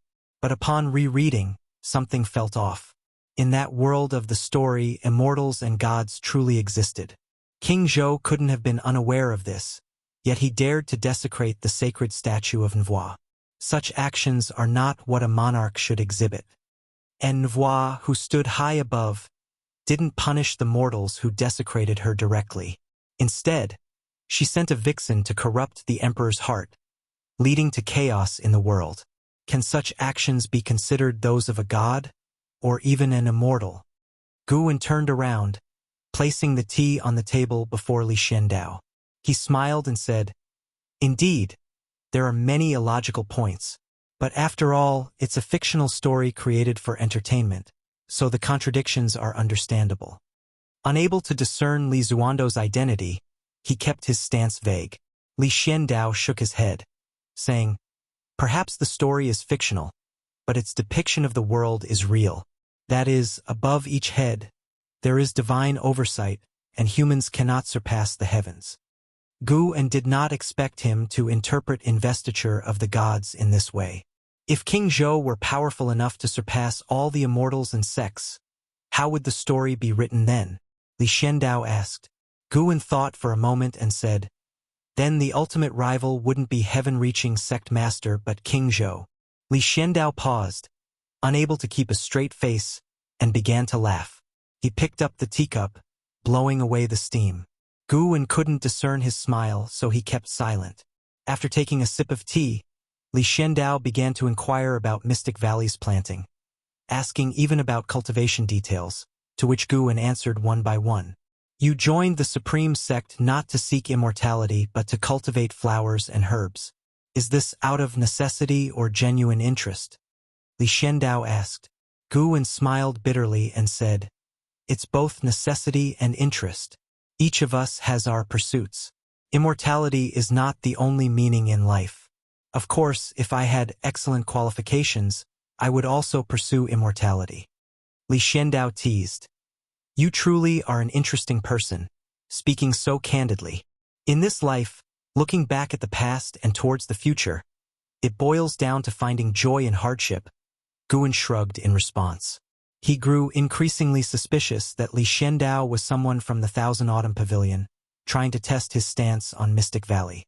Li Xiandao placed the teacup down and asked, "What do you think of the current emperor? Do you believe he is like King Zhou?" Gu En was taken aback. This topic shift was too abrupt. How did it suddenly jump to the emperor of the Taicang dynasty? Could he not be from the Thousand Autumn Pavilion, but really a relative of Liya? Gu En's mind raced, and he said, "I don't know much, for before joining the Supreme Sect, I was merely a house servant. I haven't heard any outside news in this Medicine Valley. Why, has the emperor done something?" Li Xiandao smiled. "Not really, but he's been on the throne for too long. There's much debate both in the court and among the people. The mundane world seems to think an emperor shouldn't reign too long. If he does, it's only a matter of time before he becomes inept. In the immortal cultivation world, more fear that the emperor might cultivate to immortality, thus letting imperial power dominate over the cultivation world." Gu En grew nervous. There were too many layers to this question. He dared not speak rashly. Seeing Gu En's hesitation, Li Xiandao teased and asked, "Do you think it's better for an emperor to reign for a long time or to be replaced every few decades?" Knowing that Li Xiandao was at the 8th level of the Divinity transformation realm, Gu En dared not remain silent. After pondering a moment, Gu En said, "In my view, it depends on the emperor's character. If he is virtuous and governs well, a long reign poses no issue. However, if he is imminent yet passes the throne to a foolish son, it's a disaster for the people. The common folk live only around 100 years. If life is hard during their time, they will blame the emperor for abdicating." Li Xiandao laughed again, and Gu En could distinctly feel his improved mood. "Wait, Li Ya's relative, surname Li, talks about King Zhou, questions the emperor." Gu En had heard from the Ji family that the emperor of the Taicang dynasty also cultivated, and had been in power for 200 years. "You're right. I shouldn't heed those opinions. I should see the people's lives personally." Li Xiandao chuckled. At these words, Gu En's face drastically changed, exclaiming, You are the current emperor?" He tried to stand up. Li Xiandao raised his hand, and a powerful pressure pressed Gu En back into his seat. Gu En did not resist to avoid revealing his strength. "Lower your voice. You don't need to treat me as an emperor. Just consider me as Li Ya's father. You can call me uncle." Li Xiandao smiled warmly, devoid of imperial majesty. Gu En didn't know how to respond. An emperor at the 8th layer of the Divinity transformation realm. This is trouble. Li Xiandao spoke. Bring out the heavenly residence.